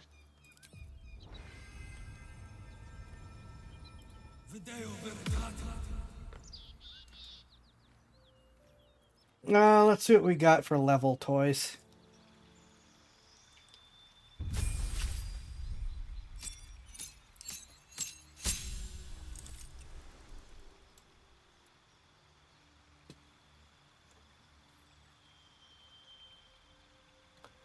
Spells. Get my first level 4. Confusion, concentration, no. Dimension door. Freedom of movement. Greater invisibility. And polymorph. Well, I mean, it's either greater invisibility or a polymorph. I'm getting a little tired of these concentration spells, though.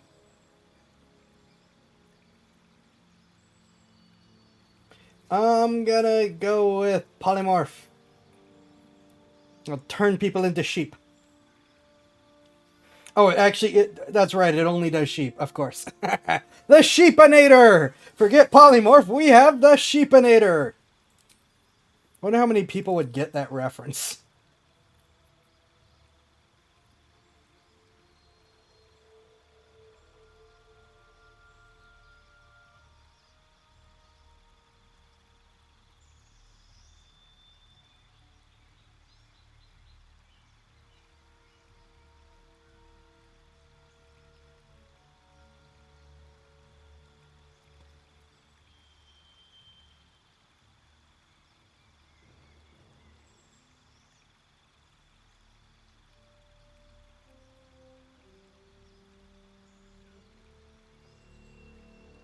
So it's either lucky or dual wielder.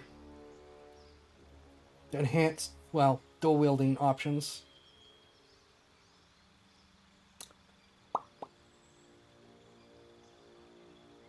I will pick lucky.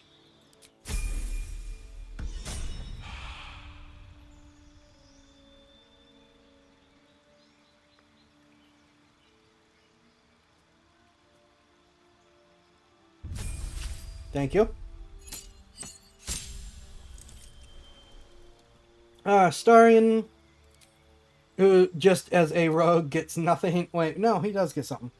Oh, right. Evasion. Alright. You are a swashbuckler. You already have mobile, dual wielder, defensive duelist. Lucky is again probably our option here. Oh wait, no, hold on. Savage attacker. Improve his damage odds.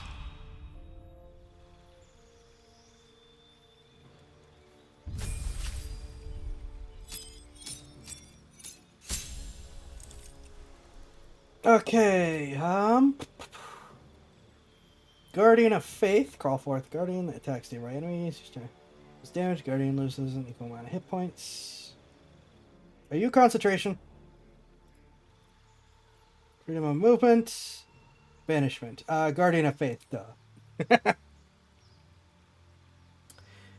Lucky. Shieldmaster, Warcaster.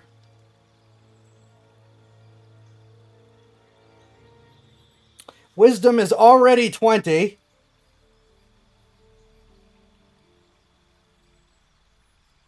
Maybe medium armor master?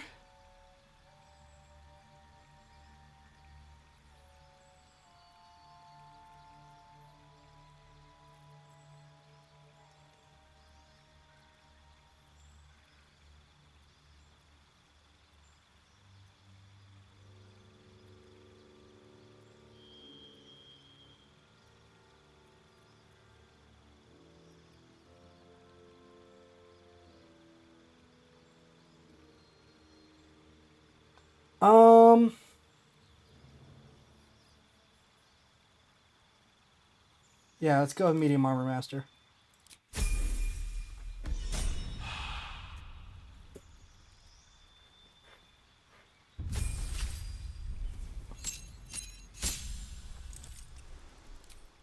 Alright, you already hit like a truck. You already have Savage, Attacker, Sentinel, Tavern Brawler.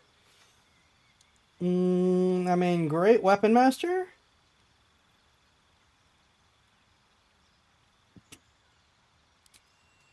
Great Weapon Master.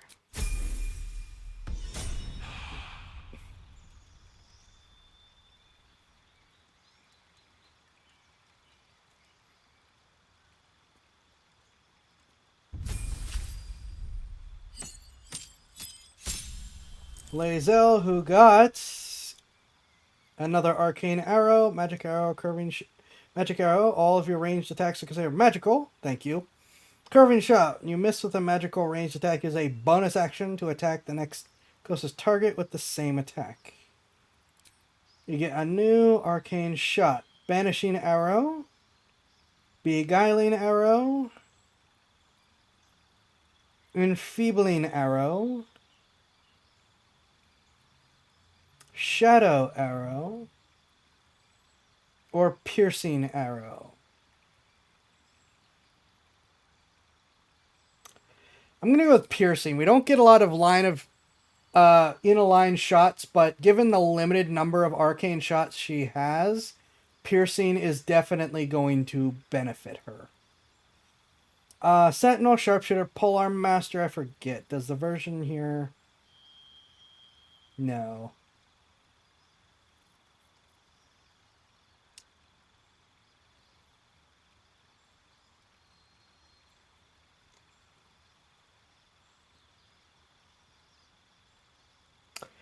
Dex is already maxed.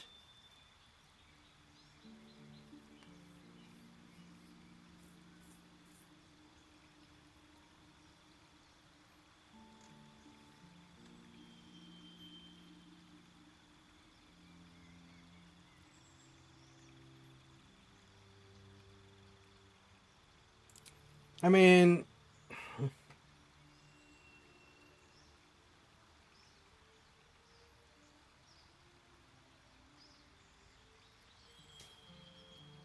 Mobile. Get into position better.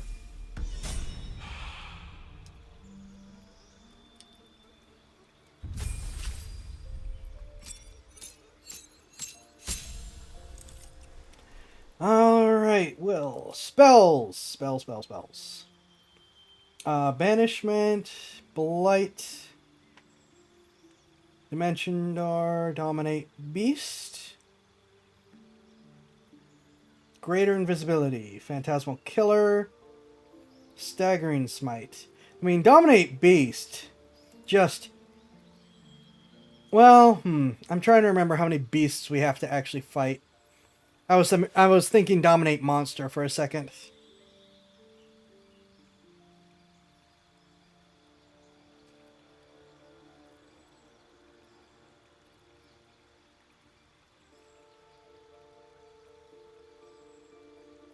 I think there's still enough for Dominate Beast to be a pretty viable.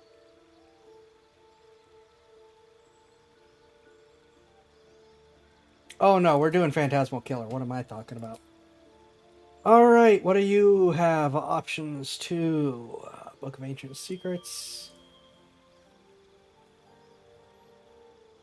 Ray of Sickness, Chromatic Orb, Silence.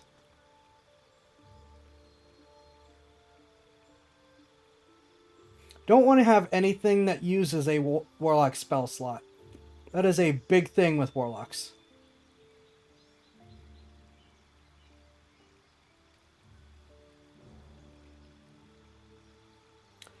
Book of Ancient Secrets. Get you some extra spells.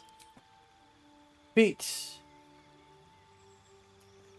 Okay, you have Dual Wielder, Mobile, and Warcaster. I mean, as a Hexblade Sentinel is... not Sentinel.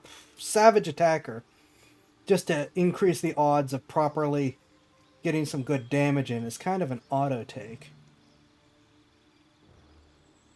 Either that or Great Weapon Master. I'm gonna give you Great Weapon Master, and we're gonna find out what happens.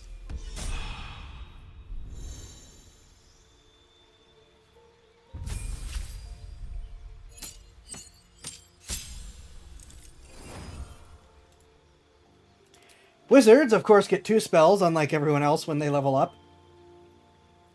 And they get the biggest spell list in the game. Banishment, Blight, Confusion, Conjure Minor Elemental, Dimension Door, Everard's Black Tentacles, Fire Shield, Greater Invisibility, Wall of Fire, Stone Skin, Polymorph, Phantasmal Killer, Sphere, Ice Storm, Wall of Fire. Alright, you are already a Warcaster, Mobile, and Defensive Duelist.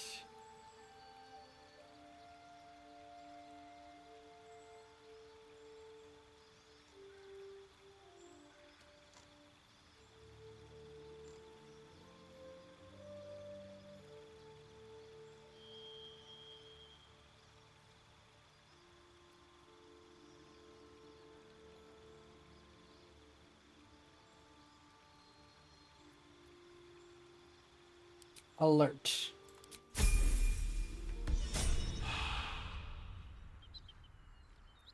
Alright, I will loot. Well, we need to recover the throne things. Making me sweat. Hello. Detached wastes. Pleasant. Have a lot on my mind and, well, in it. Best be on my way. I bet that'll fit in my pack.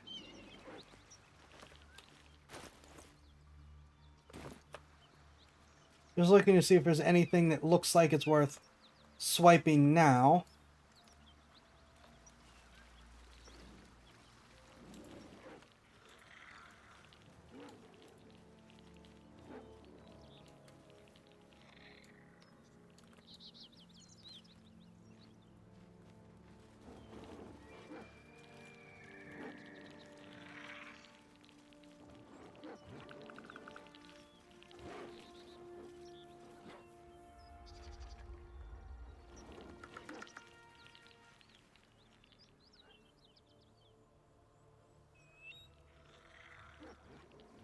Yep, there's more.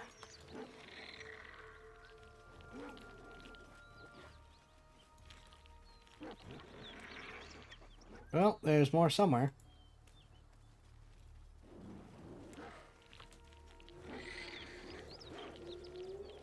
That symbol in the blood, what does it mean?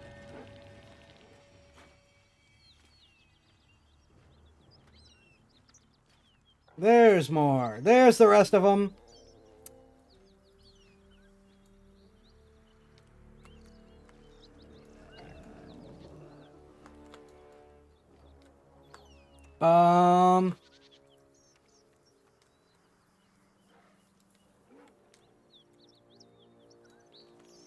Let's try to sneak around to the high ground.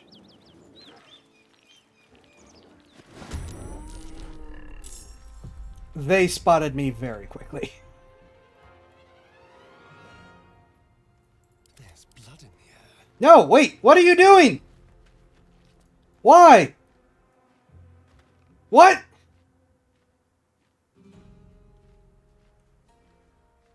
Oh my gosh, I hate you. Alright, we'll just try to salvage this real quick.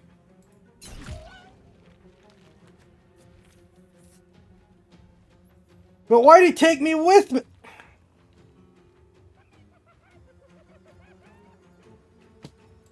Time to push my luck again.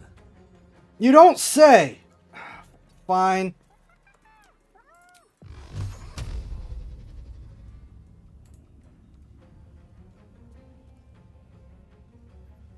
Wait, can I actually hit him? Okay.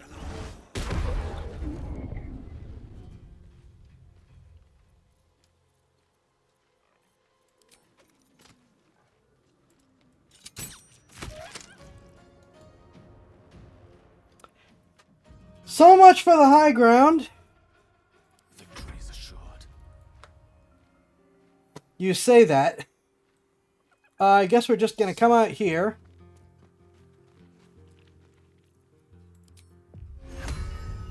And use our proper spells to try to lock down the area. Yeah, we're going to put a flaming sphere right here.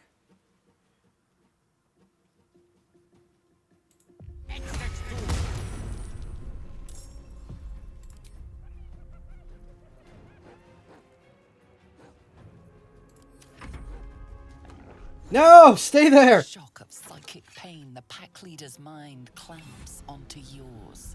You see yourself through her eyes, a pulsing red cluster of organs. Feast. No, the voice has forbidden this meat. Okay, perhaps there's more meat inside. Search her mind. The source of the voice, conjure mulings of easy prey into her mind, centering it within the nearby cave. Draw from her mind and prepare to strike.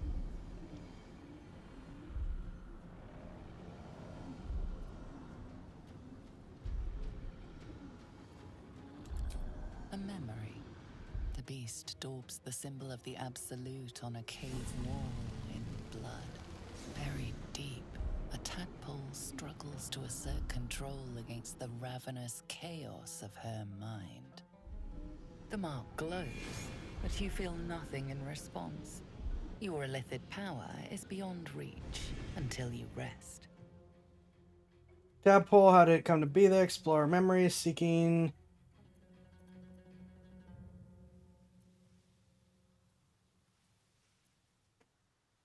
You see drow and goblins restraining her, a mind flayer reaching out. And then the voice, bringing order. Eating this meat was forbidden, but it would lead her to a feast. Is there meat nearby? In the cave, anxious hearts throbbing, ready to burst, ready to gorge on. The voice says they are meat. The meat is trapped, terrified, but protected by fire. When the fire dies, the meat will die too.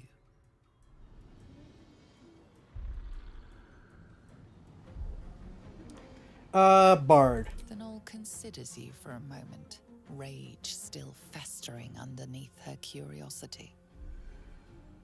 Meat isn't as noisy. 30 seconds and a hungry maw. There isn't one.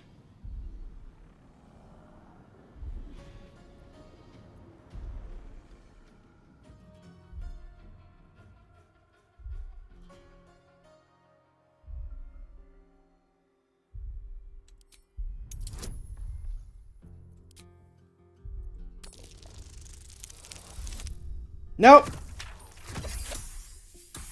Meanwhile, the rest of the battle is just stopped.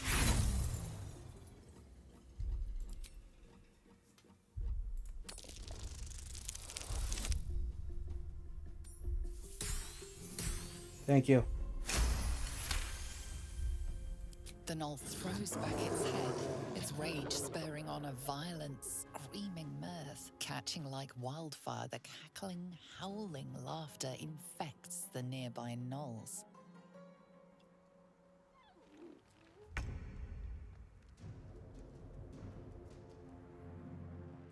Do you have to be all the way back? Ah.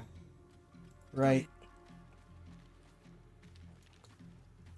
Yes, you technically do have to be all the way back here. Darn it.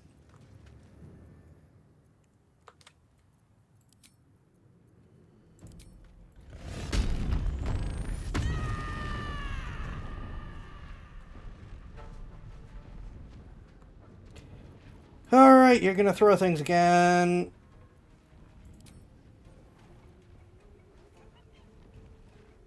Go on.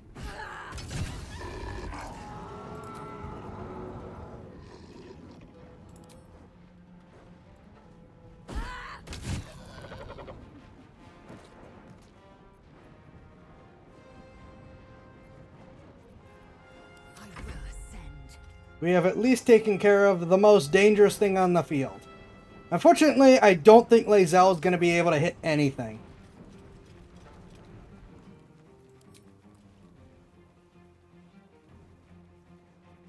Nope. Ah, I shouldn't have moved her.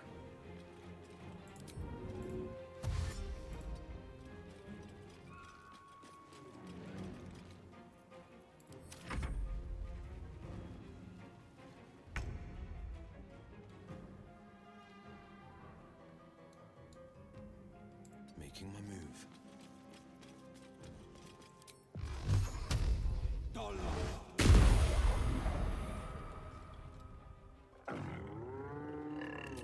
Yeah, yeah.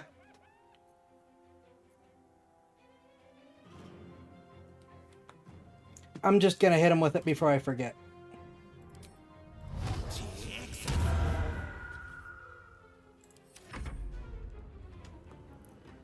Alright, remember, no teleporting. Teleporting bad.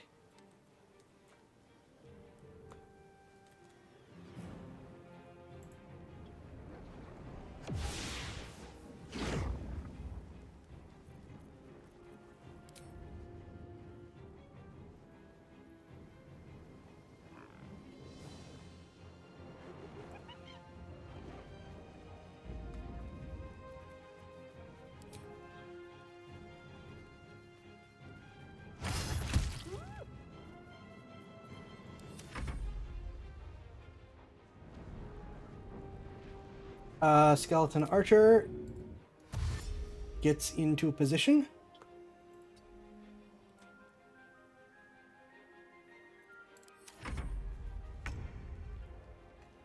Shadowheart gets into position.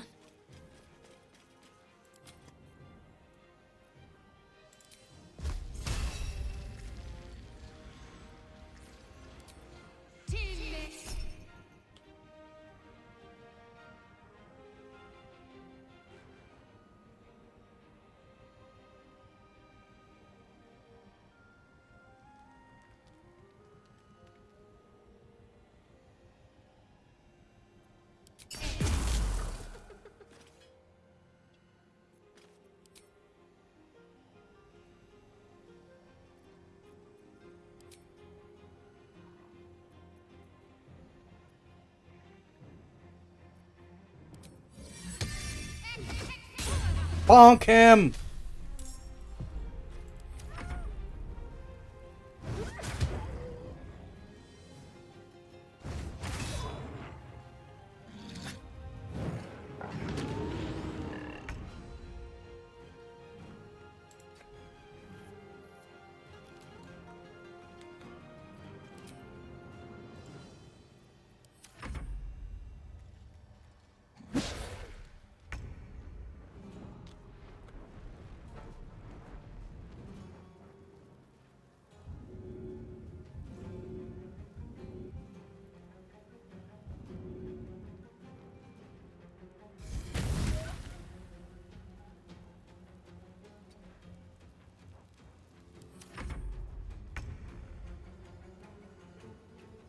Bonk, please. Thank you.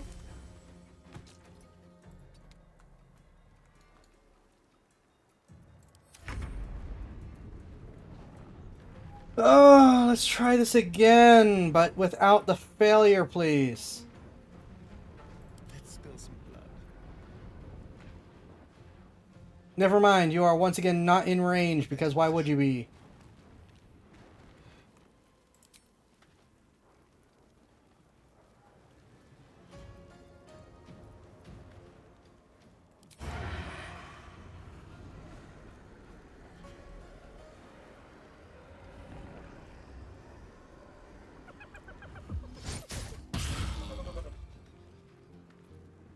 Still breathing, despite everything. I don't fancy their chances. Pawn to cleric 4.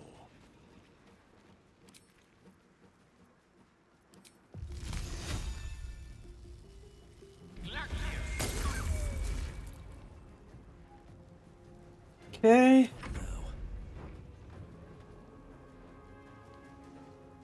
How about you not kill my dog, please?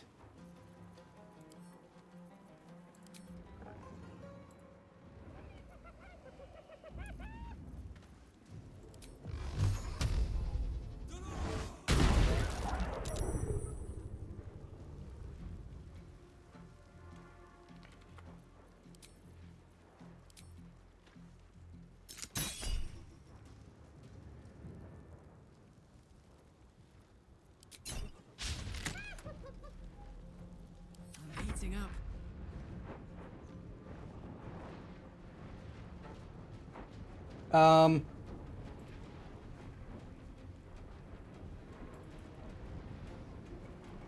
Let's cook with fire, baby. Aye, aye.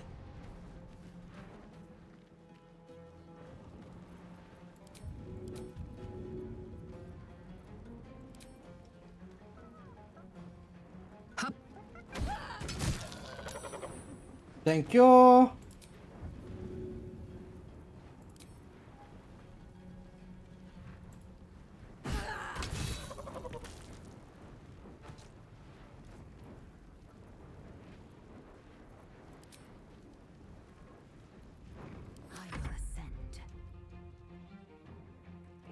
So you're just not going to do anything in this fight, right?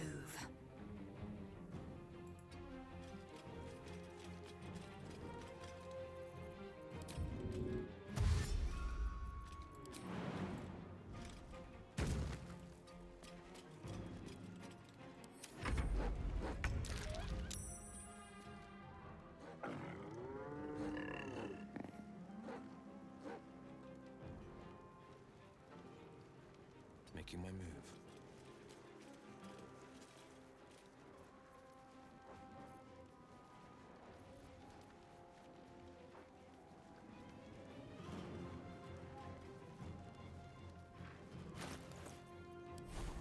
I don't like how I'm not getting these automatically added to my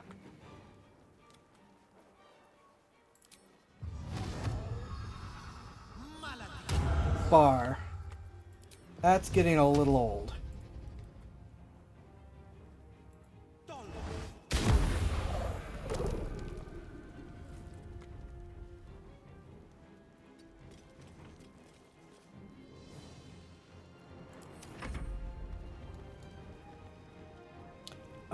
Okay, that frost surface is a bit of an issue. Also, my dog's about to die.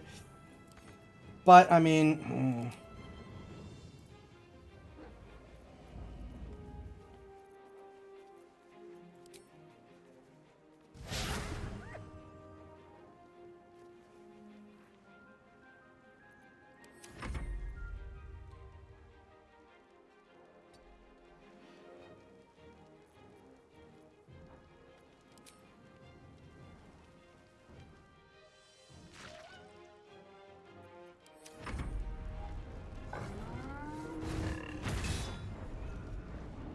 Well, there went the dog.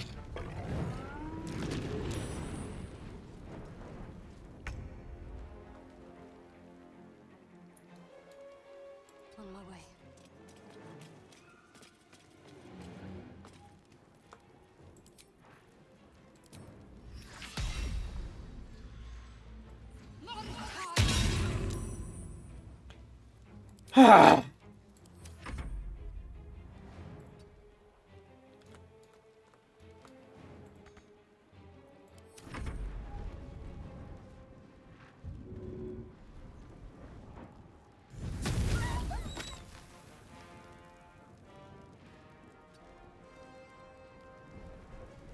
Hold on.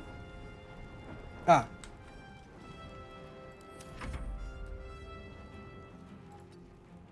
I was sitting there going, wait a minute, why isn't the fight over?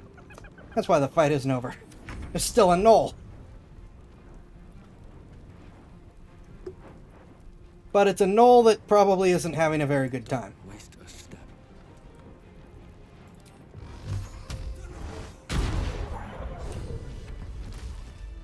By the gods, you're a sweet sight. Are any of my crew still alive out there? It's a grim sight. This whole journey's been one grim sight after another. Gnolls, goblins, drow. Risen Road's more dangerous than ever. You're the first friendly face we've seen since Eltergard. That guy's a long way from here. Where are you headed? We're bound for Baldur's Gate. Got some cargo to deliver. But we've a stop to make along the way.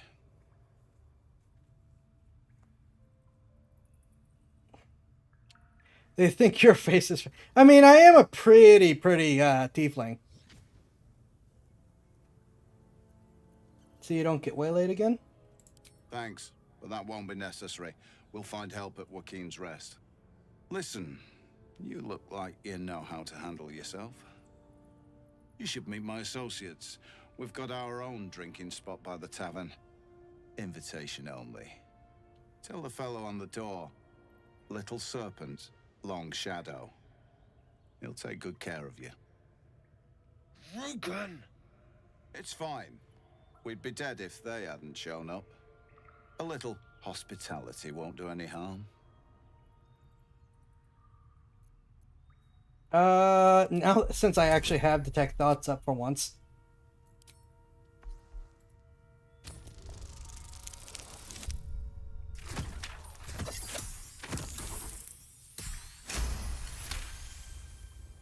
Shame we lost so many agents. But the chest is all that matters. Zaris would have our hides if we lost it. What's in the chest? Your cargo? Zara sent me to secure the cargo.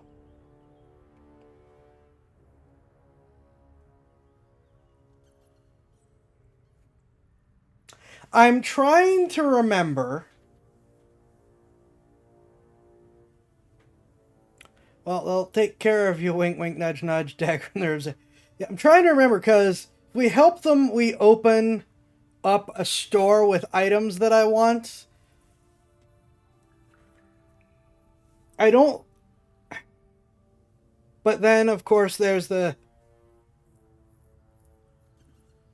Beholderkin in a bottle. But I don't think... I'm trying to remember if telling him I'm here to secure the cargo eliminates the store option. And I don't want to eliminate the store option. So I think I have to just kind of ignore it. Aye, the whole reason we're in this mess. Trinkets for some rich tosser in Baldur's Gate. He gets his shiny baubles. We get a handful of Tarenths. Tarenths are the currency of a merchant network called the Censorship. Led by the mysterious Perigost of Darkhold, their dealings are far from scrupulous. I've been sent. Like I said, I do not want to close the store. Yours are rent. I think we have to stick with this one. You know who we are. Very clever. And you probably also know it's not smart to interfere with Zent's business. This is the point when a clever lad like you accepts my gratitude and walks away.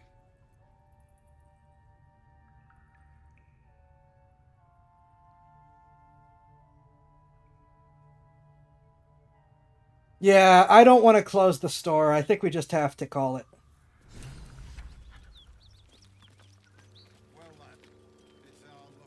Always room for more? The rest of our crew's half digested, and you're still alive. That's lucky.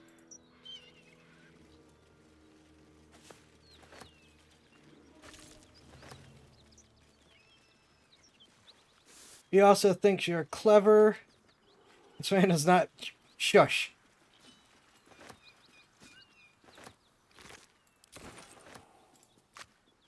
Yeah, timing-wise, I think that's going to be it for tonight. And we'll figure it out tomorrow.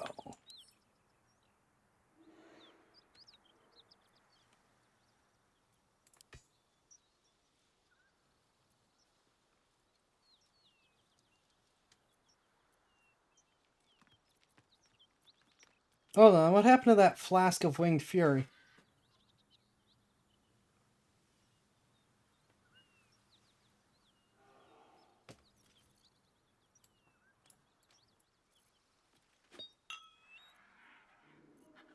I picked up the flask of winged fury. Where'd it go?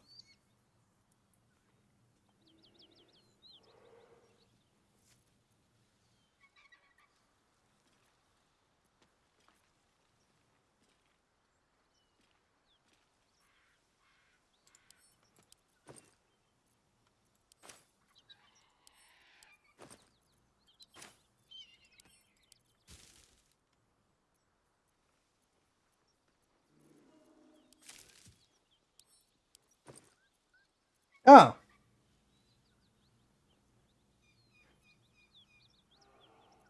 Okay, that explains it. Never mind. Yeah, I will do looting and stuff off screen since we are now past point of normal stream end time.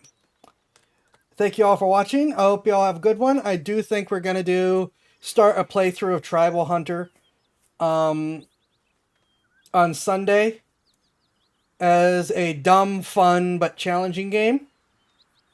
Yep. Thank you. Be safe, good luck, and again, please keep an open mind about what's going on. I will see you guys in the Sunday stream. Hope you have a good one, and take care. Enjoy your weekends.